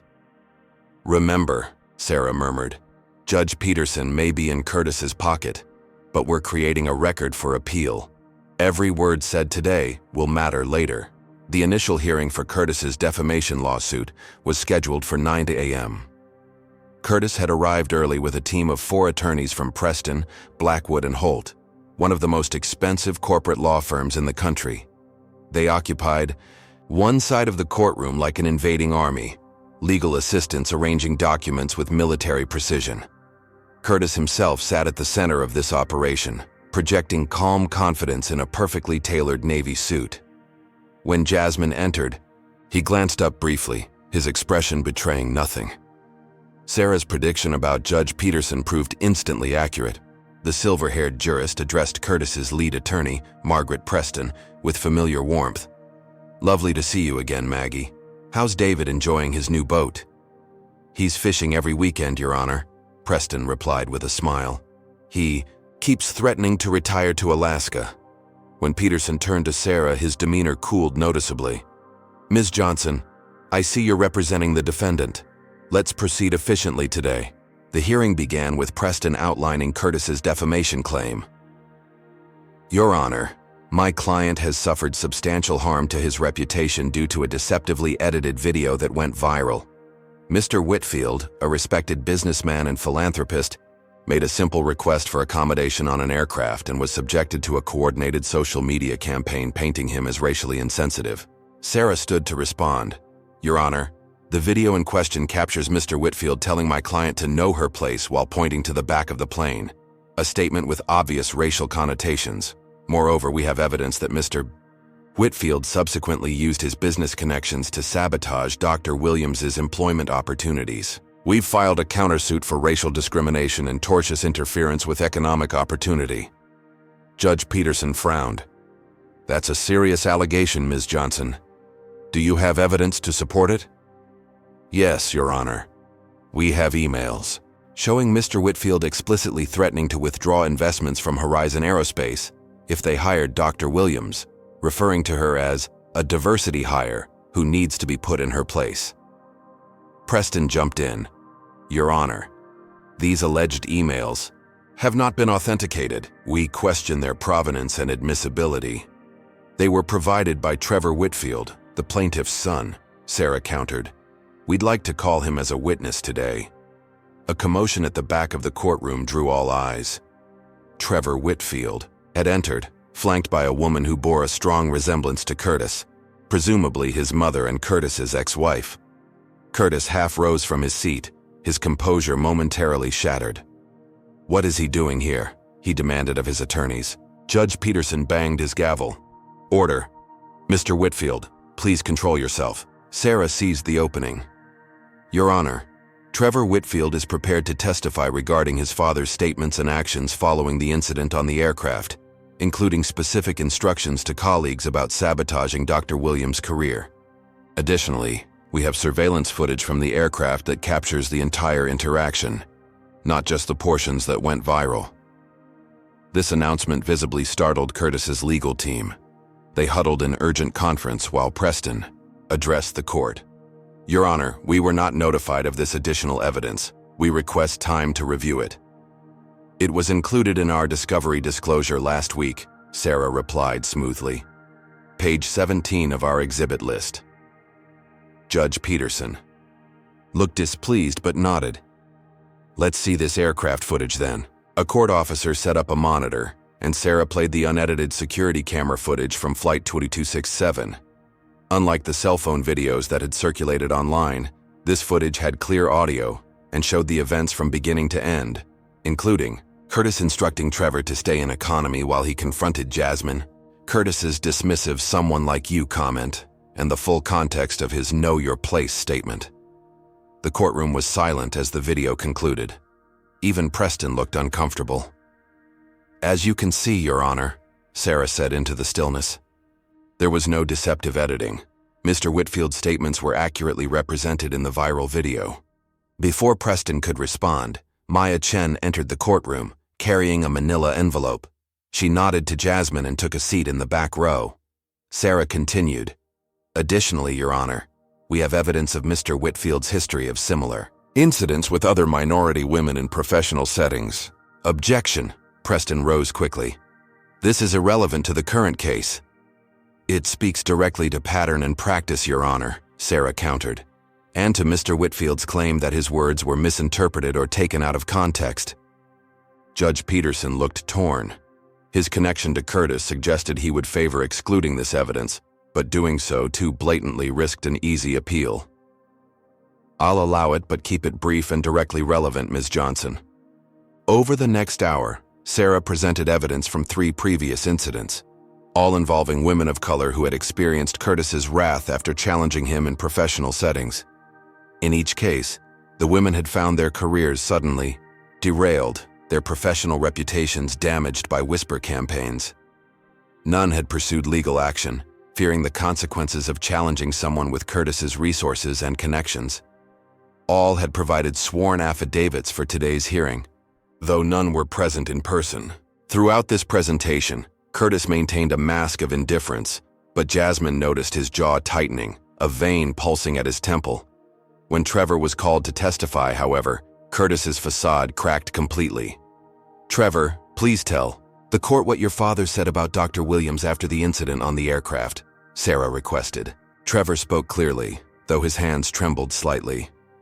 "He called her racist names I won't repeat in court. He said he would make sure she never worked in her field again. He called several business associates from the Denver airport telling them to blacklist her." "And did he ask you to lie about your interaction with Dr. Williams?" "Yes. He told me to say she had threatened me before he got involved. But I never spoke to her at all before he confronted her about the seat."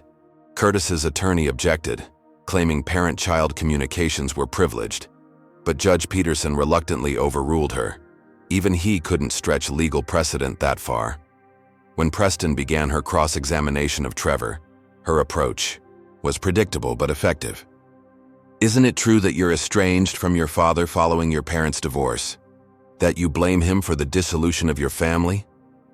"My parents divorced because of his behavior," Trevor replied steadily, "including his affairs and his treatment of my mother." "So you admit you have personal reasons to damage your father's reputation?" "I'm here because it's the right thing to do."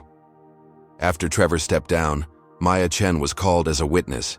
She testified about the airline's reaction to the incident, including her own termination. National Airways conducted an internal investigation that cleared Mr. Whitfield of any wrongdoing, despite the video evidence, Maya explained. "The investigator told me privately that pressure from executive level led to this conclusion, as Mr. Whitfield's company books over $3 million in annual corporate travel with the airline." Preston's cross-examination attacked Maya's credibility, suggesting she was bitter about losing her job and was blaming Curtis rather than her own unprofessional conduct. By the lunch recess, Jasmine felt cautiously optimistic. The evidence against Curtis was mounting, and even Judge Peterson seemed troubled by some of the revelations. As the court reconvened, Preston launched into an aggressive motion to dismiss Jasmine's countersuit, arguing that Curtis's actions were protected speech and legitimate business decisions. Your Honor, my client has every right to express concerns about potential hires at companies where he has significant investments. That's not discrimination, it's sound business judgment. Judge Peterson nodded thoughtfully, and Jasmine's heart sank. Despite the morning's revelations, it seemed the judge was still inclined to favor Curtis. Before I rule on this motion, Peterson said, does the defense have any final evidence to present? Sarah rose. Yes, Your Honor. We'd like to call one. Final witness, Elizabeth Carter, CEO of Horizon Aerospace. Curtis visibly startled, turning to confer urgently with his attorneys. This was clearly a development they hadn't anticipated. Elizabeth Carter entered the courtroom with the confident stride that had made her a legend in the aerospace industry. Under oath, she testified about Curtis's explicit threats to withdraw investments if Jasmine was hired. Mr. Whitfield informed me that hiring Dr. Williams would be, and I quote, a mistake you can't afford to make. He further stated that his investment group would reconsider their position in our company if we proceeded with her employment. And did this influence the company's decision not to hire Dr. Williams? Sarah asked. Carter's expression hardened. Initially, yes. Our board was concerned about losing his investment group's backing. However, after reviewing both Dr. Williams's qualifications and Mr. Whitfield's pattern of behavior, I have come to the conclusion that we made a serious error. That's why, effective yesterday, Horizon Aerospace has rescinded the offer to Bradley Thompson and extended a formal employment offer to Dr. Williams. A murmur swept through the courtroom. Curtis leaned forward, his face flushed with anger. Carter continued. Furthermore, our board has voted to remove Mr. Whitfield from our advisory committee, effective immediately, due to his attempt to interfere with our hiring practices in violation of our DEI commitments and potentially federal equal employment regulations. Judge Peterson, visibly taken aback by this testimony from someone in his own social circle, called for a 30-minute recess to consider the motions before him. In the courthouse hallway, Jasmine could hardly process what had just happened. Did you know she was going to do that? She asked Sarah. Elizabeth Carter contacted me last night, Sarah admitted. She wanted to make it right, but also to protect Horizon from potential SEC scrutiny over Curtis's interference with hiring practices. When court resumed, Judge Peterson looked deeply uncomfortable. The weight of evidence, combined with Carter's testimony, had made Curtis's actions difficult to dismiss or justify, even for a judge with personal connections to him. After reviewing the evidence presented today, Peterson announced, I am dismissing Mr. Whitfield's defamation claim against Dr. Williams. The video evidence clearly shows that his statements were accurately represented in the material that circulated online. Curtis stared in disbelief as Peterson continued. Regarding Dr. Williams's countersuit, I am denying the motion to dismiss. There appears to be sufficient evidence to proceed with claims of discrimination and tortious interference with economic opportunity. It was a stunning victory, one that even Sarah had not fully expected. As they gathered their materials to leave, Sarah whispered to Jasmine, he's setting himself up to rule against us later in the process, when there's less attention. But this gives us leverage for settlement negotiations. Outside the courthouse, reporters had gathered, alerted to the high-profile hearing. Questions flew at Jasmine from all directions, but Sarah guided her past the media scrum to a waiting car. This is just round one, Sarah cautioned once they were safely inside. Curtis, Whitfield didn't become who he is by accepting defeat easily.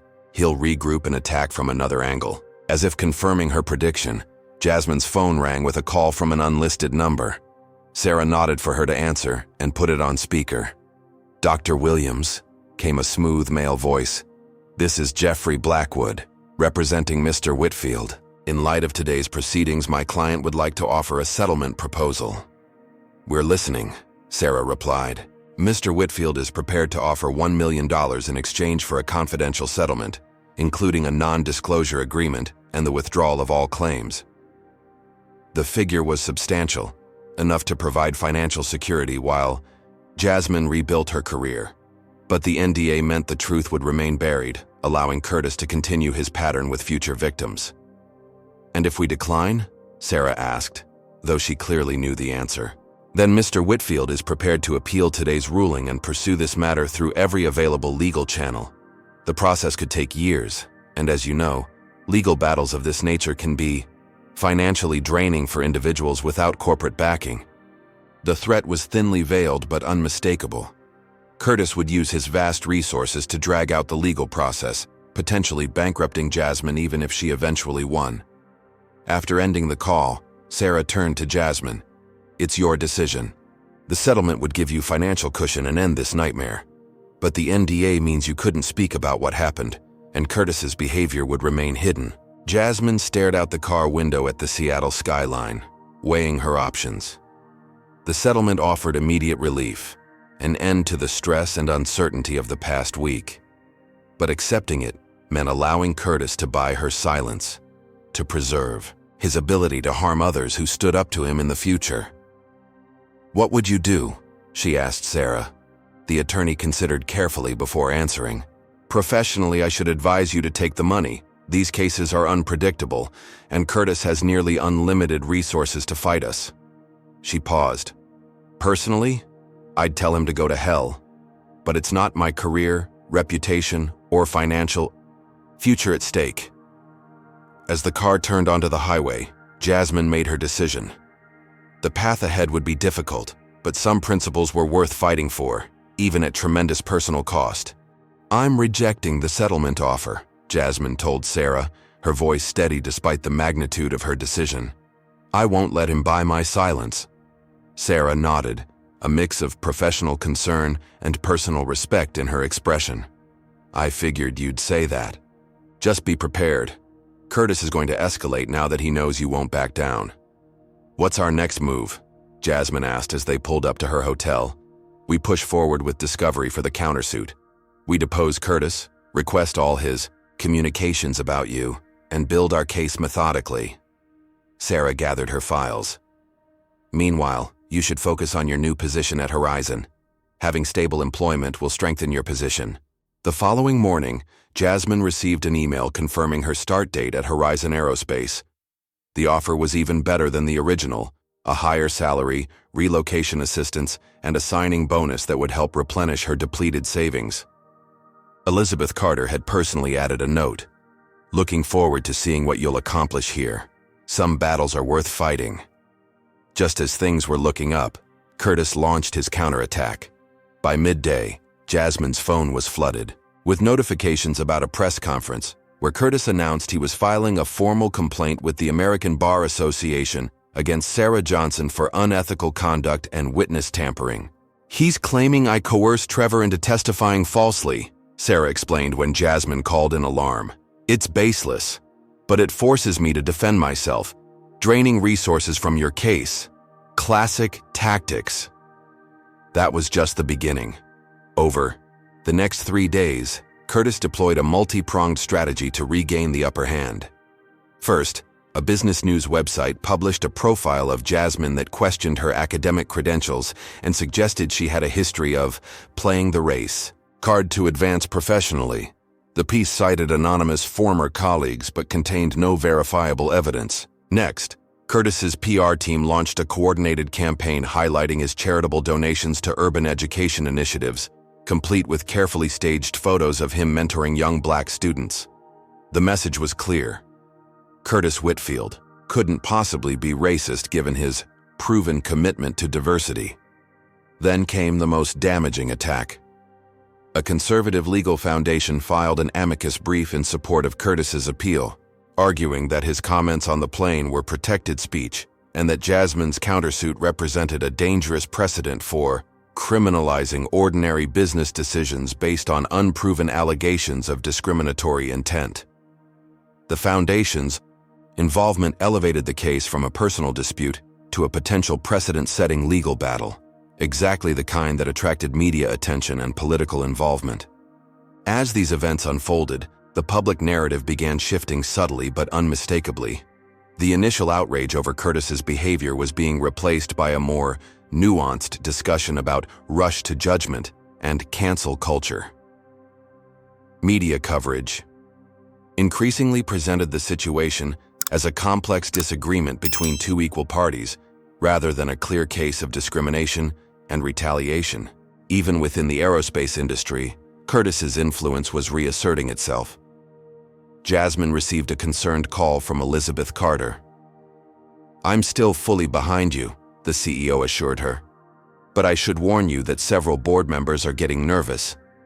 Curtis has been calling our major investors, suggesting that Horizon stock will suffer if we're perceived as anti-business.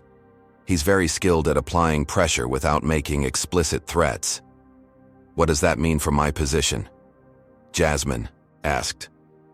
"Your job is secure," Carter promised. "But our legal department is hesitant to provide additional evidence for your case against Curtis. They're concerned about potential shareholder lawsuits if we appear to be taking sides in a personal dispute." Another door closing. Another support system compromised by Curtis's far-reaching influence. Public interest in the case was also waning, as newer controversies emerged. Meredith Zhao from the Seattle Independent called with discouraging news. "My editor is pulling back on follow-up stories," she explained. "Our traffic analytics show diminishing reader engagement with the Whitfield coverage. People are moving on to fresher outrage." "So he wins by running out the clock?" Jasmine asked bitterly. "That's his playbook," Meredith confirmed. "Deny, attack, delay until the public loses interest. Then settle quietly with an NDA so no one ever learns the truth." As if to confirm this strategy, Jasmine received another settlement offer. This time for $2 million, but with even more restrictive terms. The NDA would prohibit her from ever discussing not only Curtis's behavior, but also the general topic of discrimination in the aerospace industry. Additionally, she would be required to issue a public statement expressing regret for any misunderstandings regarding the airplane incident. Sarah advised her to consider it carefully. "The legal landscape is shifting, Jasmine. Judge Peterson granted Curtis's motion to exclude some of our strongest evidence on technical grounds. He's setting up to rule against us while appearing to follow proper procedure." "So we appeal," Jasmine insisted. "Appeals take years," Sarah reminded her gently. "And they're expensive. My firm is committed to your case, but our resources aren't unlimited." That evening, Jasmine received a surprising email from Elizabeth Carter, labeled personal and confidential. "Jasmine, the Horizon board meeting today was difficult. While your position remains secure for now, I've been instructed to resolve the situation with Curtis. He's communicated through intermediaries that he would cease his campaign against Horizon if you drop your lawsuit and issue an apology. I'll respect whatever decision you make, but wanted you to know the pressure is intensifying from multiple directions. If there's anything I can do personally to support you, please let me know. Sabeth." Staring at her laptop screen, Jasmine felt the weight of institutional power aligning against her. Curtis wasn't just one man. He was an embodiment of a system designed to protect privilege and punish challenges to the established order. Her phone rang, a weekly check-in with Maya, who had moved back to Los Angeles after losing her flight attendant position. "Any luck with the new job applications?" Jasmine asked. Maya's sigh carried through the line. "3 airlines have turned me down so far. None will say it explicitly, but the message is clear. I'm too much of a liability." Standing up to Curtis. "Whitfield has apparently made me not a team player." The injustice burned in Jasmine's chest. Maya had lost a career she loved simply for doing the right thing, while Curtis continued to thrive despite his documented pattern of discrimination. "I'm sorry, Maya. This isn't fair." "Life rarely is," Maya replied philosophically. "But I've been thinking, this isn't just about getting our jobs back or making Curtis pay. It's about changing the system that gives people like him so much power to begin with." Later that night, unable to sleep, Jasmine found herself reviewing Curtis's company website. Meridian Capital had a glossy page touting their commitment to diversity and inclusion, complete with carefully crafted statements about creating opportunity for all. Another section highlighted Curtis's philanthropic work and his company's pursuit of government contracts. including a pending $350 million Defense Department deal for aerospace components. Something clicked in Jasmine's mind. Government contracts, at that level, required compliance with federal equal employment opportunity regulations. Companies had to demonstrate their commitment to non-discrimination and diversity. She shot an email to Sarah. Curtis's company is bidding on a major government contract. Could his documented discrimination affect their eligibility? Sarah's response came first thing in the morning. You're brilliant. Federal contractors are held to strict EEO standards. Evidence of discrimination by a CEO could absolutely jeopardize their qualification. This gives us leverage he might not have considered. For the first time in weeks, Jasmine felt a shift in momentum. Curtis had been so focused on burying the incident through legal maneuvers and PR campaigns that he might have overlooked this vulnerability. Sarah immediately filed a formal complaint with the Office of Federal Contract Compliance Programs, including evidence of Curtis's discriminatory statements and retaliatory actions. Simultaneously, she contacted journalists who covered government contracting, ensuring the complaint would receive public attention. Curtis's reaction was swift and furious. Within hours of the story breaking, he had his attorneys file an emergency motion accusing Jasmine of malicious interference with business relations and seeking a gag order to prevent her from defaming his company to federal agencies. Judge Peterson expedited a hearing on the motion, but even he seemed unsure about how to proceed.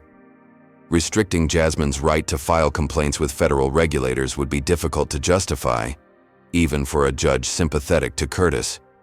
He's panicking, Sarah observed as they prepared for the hearing.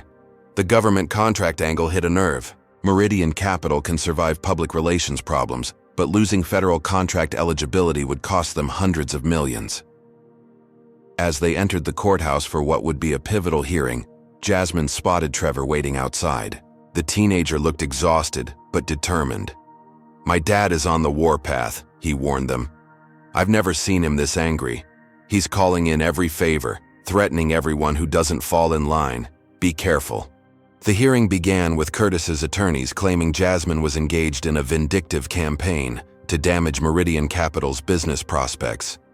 They demanded the court prohibit her from making further complaints to government agencies until after the defamation appeal was resolved. Sarah countered forcefully, Your Honor, the right to petition government agencies is constitutionally protected.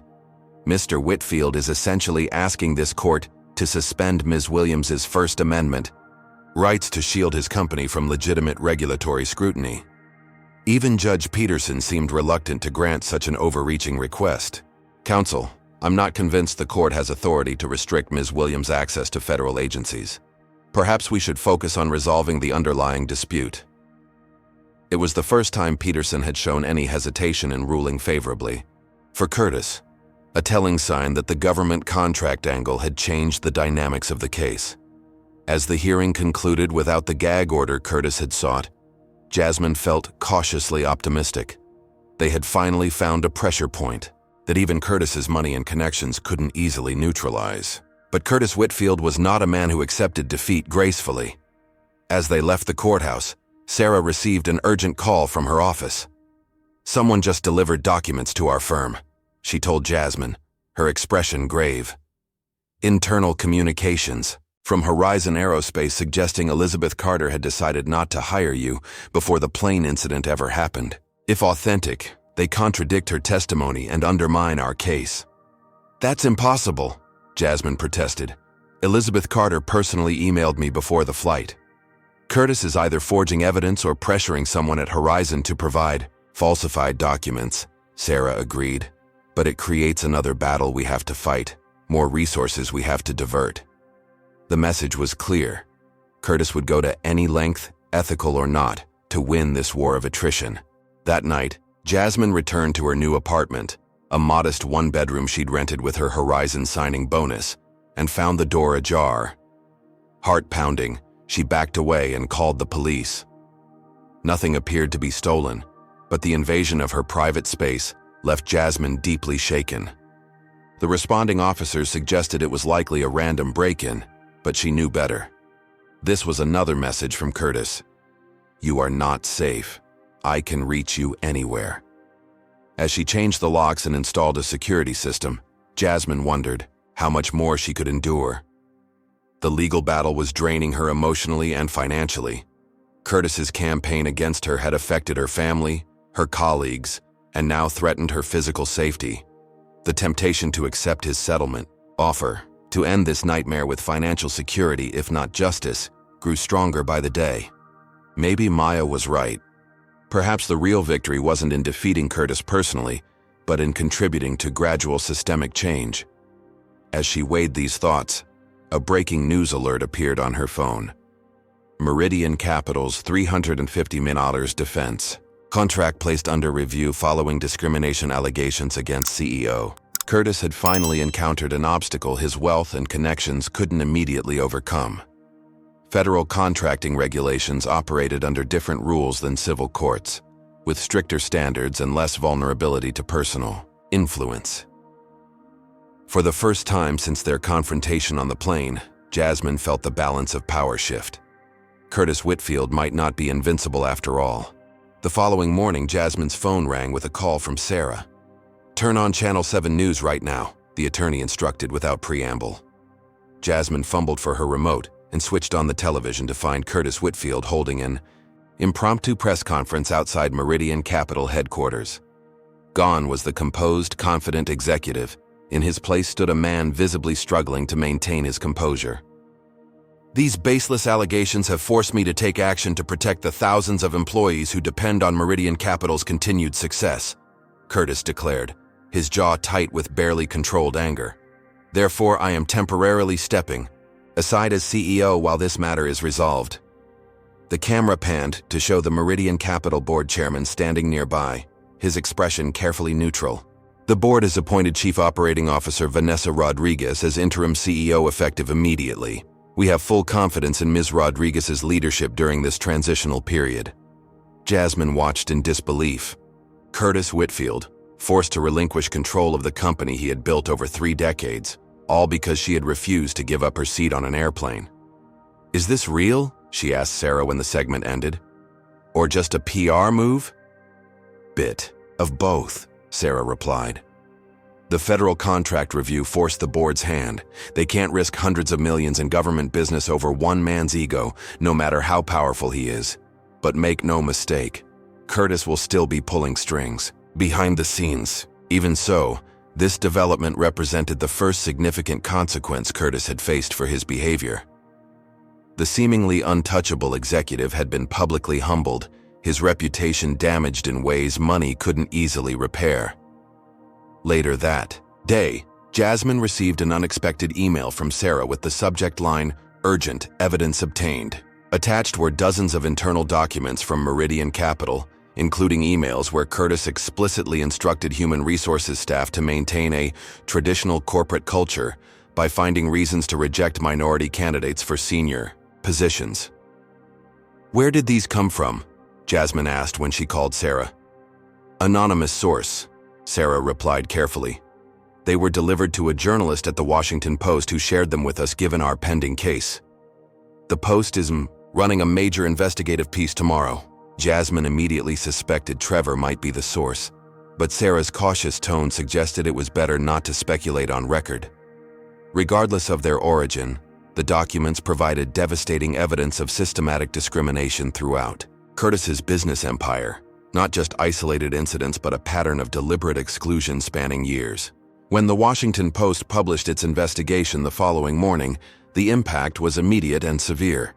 Meridian Capital's stock dropped 12% in the first hour of trading. Curtis's charitable foundation saw 3 board members resign, citing concerns about leadership values.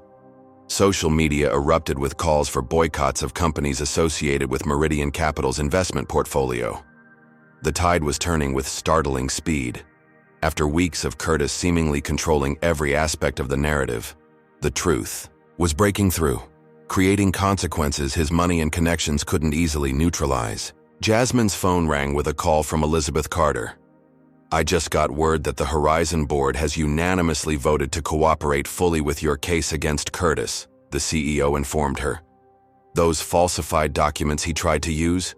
Our internal investigation traced them to a junior HR staffer who admitted Curtis offered to pay off his student loans in exchange for fabricating evidence. "That's huge," Jasmine said, almost unable to believe this reversal of fortune. "It gets better," Carter continued. "Several other aerospace executives have contacted me privately. They've experienced similar pressure tactics from Curtis over the years, but were too afraid to speak out. Now they're coming forward. The dam is breaking." By evening, media coverage had shifted dramatically. Curtis was no longer portrayed as a respected businessman facing cancel culture, but as a powerful figure whose history of discrimination and intimidation was finally catching up with him.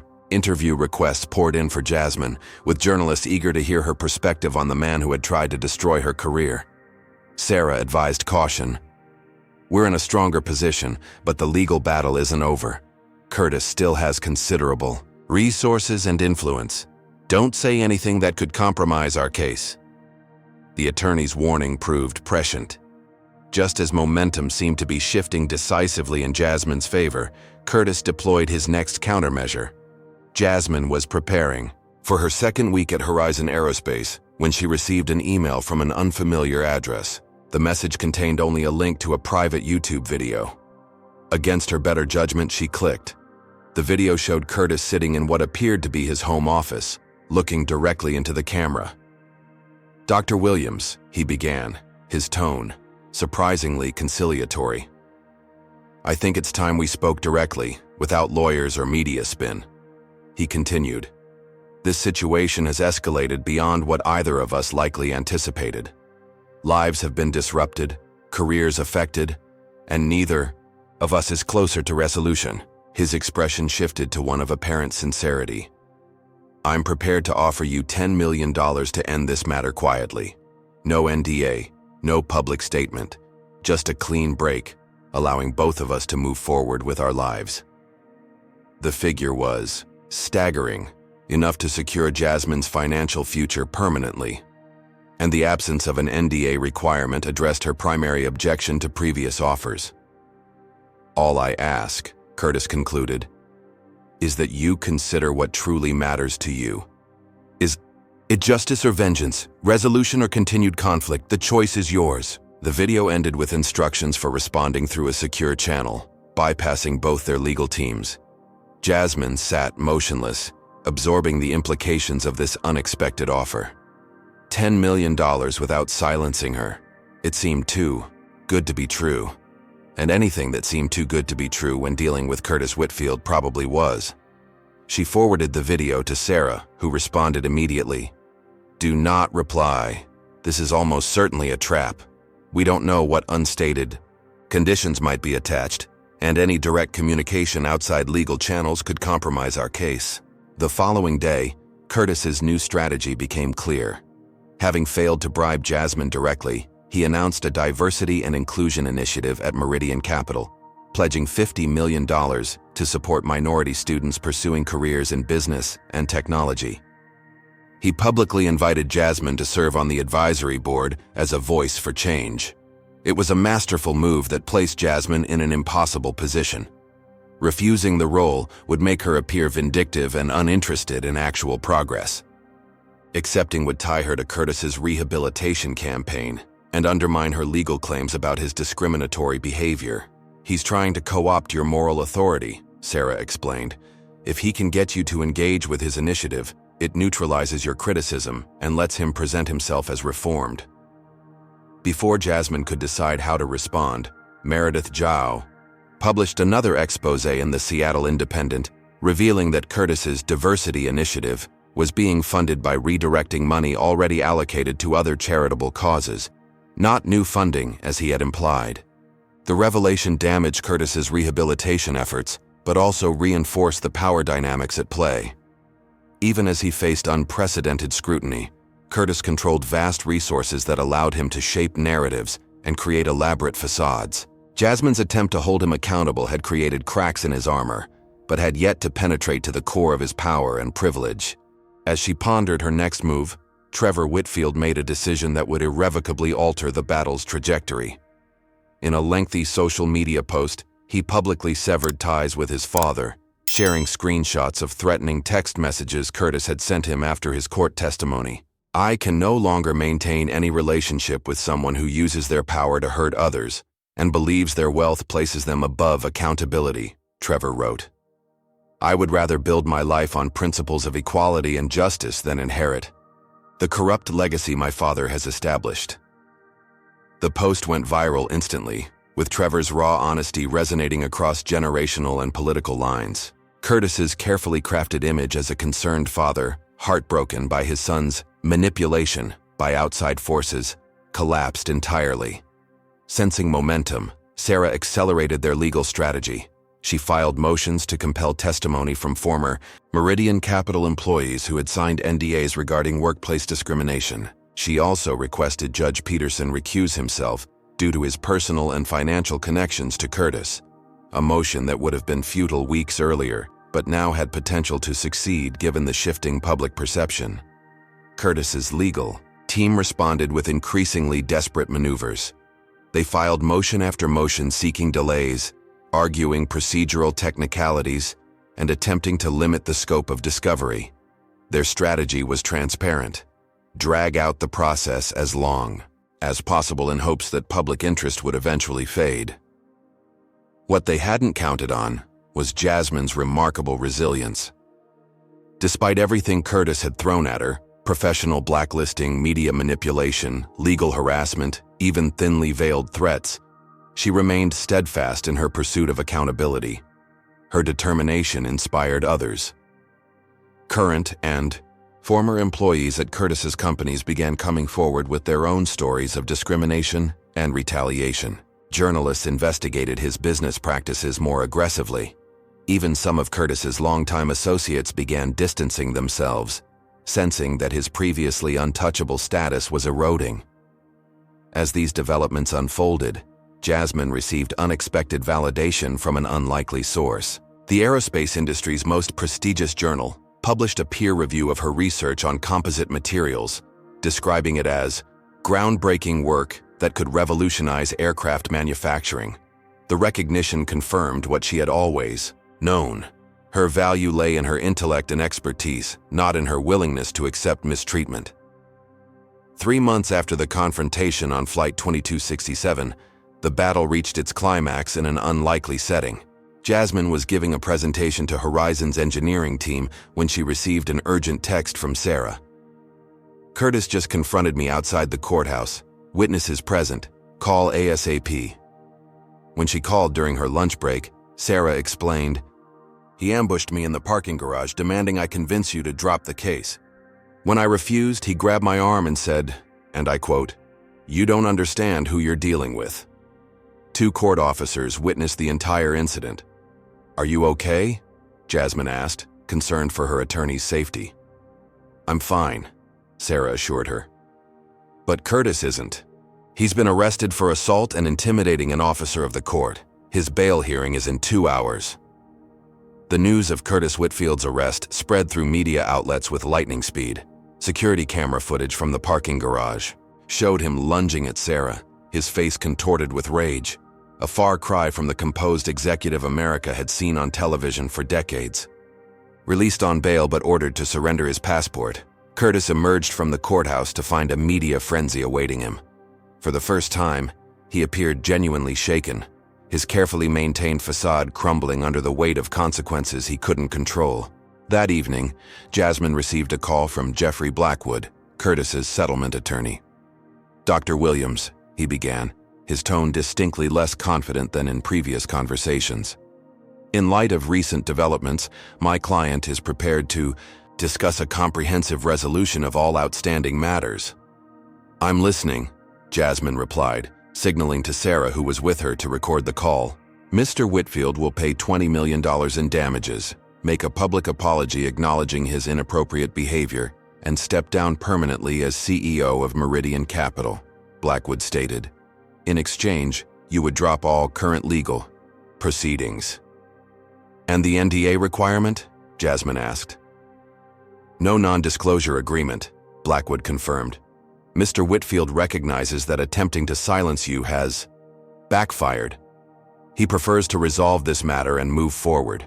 After ending the call, Jasmine turned to Sarah. "What do you think?" "It's a complete capitulation," Sarah said, looking slightly stunned. "Everything we asked for and more. The arrest must have finally made him realize he can't intimidate his way out of this." The settlement offer represented total victory in practical terms. The financial compensation was extraordinary. Curtis would publicly admit wrongdoing, and he would lose control of his company. Jasmine would be free to speak about her experience, potentially helping others facing similar situations. Yet, something felt incomplete. Jasmine had never wanted Curtis's money or even his humiliation. She had simply wanted accountability, for him to face genuine consequences for his actions, rather than buying his way out of trouble as he had presumably done many times before. "If I accept, does he avoid criminal charges for what he did to you?" she asked Sarah. "No," Sarah clarified. "The assault and witness intimidation charges are separate legal matters. The prosecutor could still pursue those regardless of our civil settlement." "Then I think we have a deal," Jasmine decided. "But with one addition. I want a portion of the settlement directed toward establishing a legal defense fund for others facing workplace discrimination and retaliation. People who don't have the resources or platform I've had." Sarah smiled. "I'll make it happen." 3 days later, the deal was finalized. Curtis Whitfield, once one of America's most powerful executives, issued a public apology acknowledging his inexcusable behavior toward Jasmine Williams and his subsequent attempts to damage her career. He announced his permanent resignation as CEO of Meridian Capital and pledged to undergo extensive education on diversity and inclusion. Financial markets reacted with surprising positivity to his departure.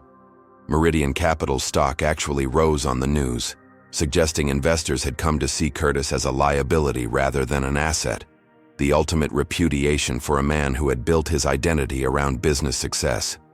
As the media firestorm gradually subsided, Jasmine found herself reflecting on the extraordinary journey that had begun with a simple refusal to give up her seat. A moment that might have remained private had become a public reckoning about power, privilege, and the courage required to challenge entrenched systems of inequality. The victory hadn't come without costs. Maya was still rebuilding her career. Trevor was estranged from his father. Jasmine herself had endured months of stress, uncertainty, and fear. But they had accomplished something that many had thought impossible. They had held a seemingly untouchable man accountable for his actions. As she prepared for her upcoming presentation at an international aerospace conference, an opportunity that would have been unthinkable months earlier, Jasmine received one final email from Elizabeth Carter. "The board voted unanimously to promote you to Director of Advanced Materials Research. Your work has been exemplary, but more importantly, your courage in standing up to Curtis Whitfield has inspired the entire company. Sometimes the most important engineering isn't in materials, but in the systems that govern our society. You've helped redesign those systems for the better." 6 months after the confrontation on Flight 2267, Jasmine Williams stood at a podium in the Grand Ballroom of the Hyatt Regency Seattle.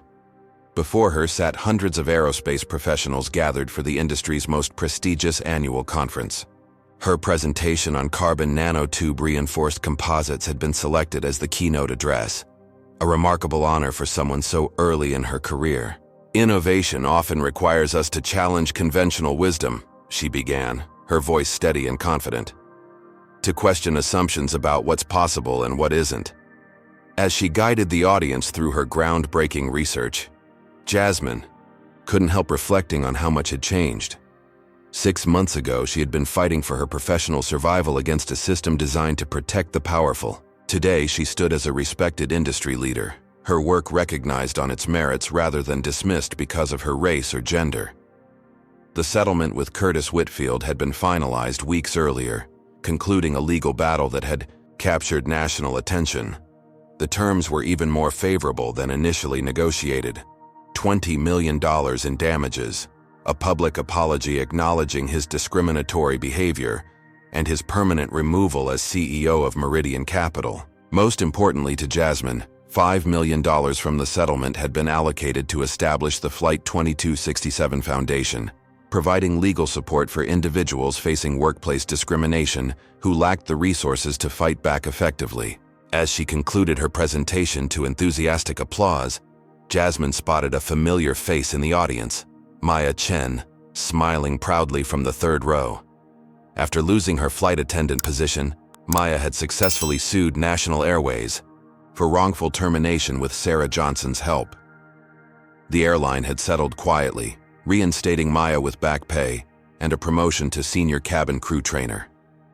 Their connection had evolved from a chance encounter into a genuine friendship forged in the crucible of standing against injustice. They met regularly for coffee, supporting each other through the ongoing challenges of navigating professional spaces as women of color.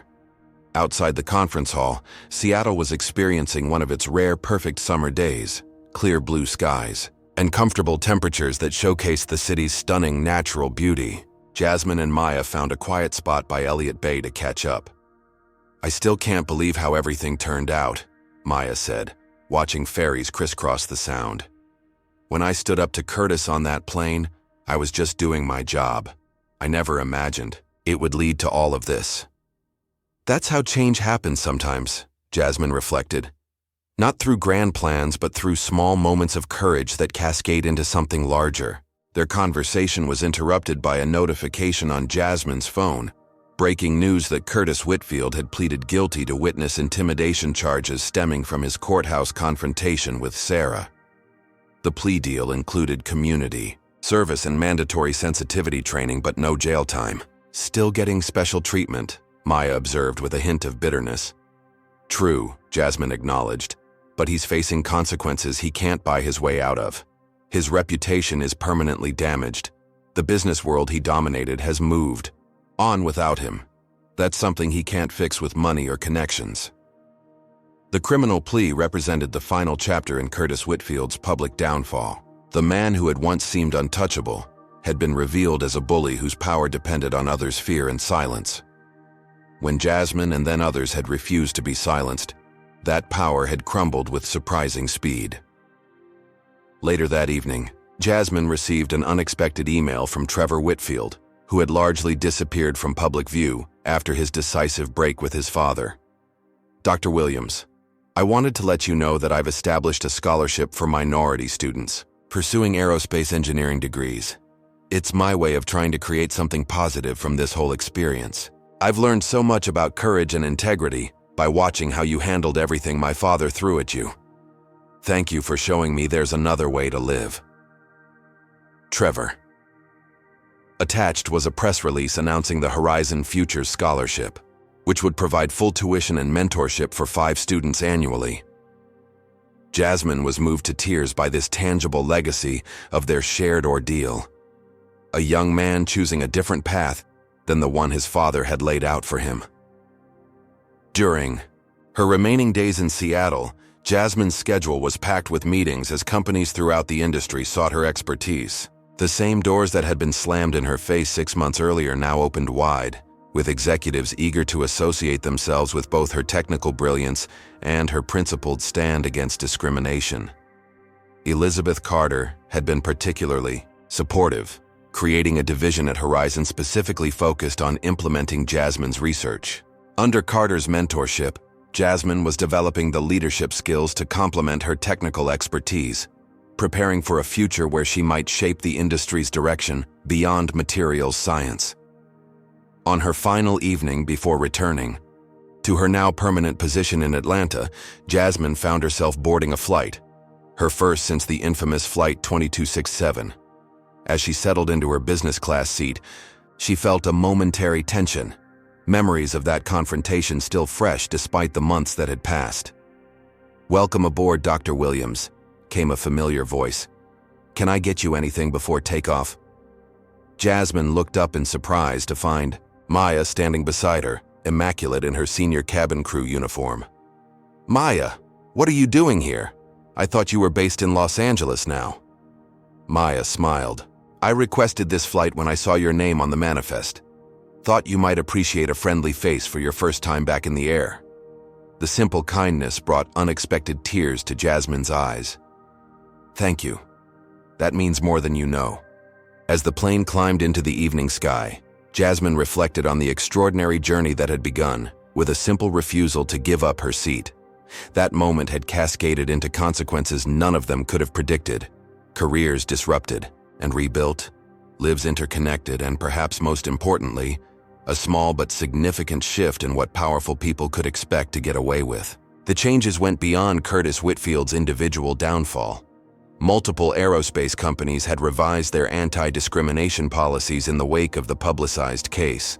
The industry journal that had featured Jasmine's research had commissioned a special issue on diversity in aerospace engineering. National Airways had implemented mandatory training for all staff on handling discrimination incidents. These systemic changes, while incremental, represented the most meaningful victory. Curtis Whitfield's behavior hadn't been an anomaly, but a symptom of entrenched power structures that permitted certain people to act with impunity.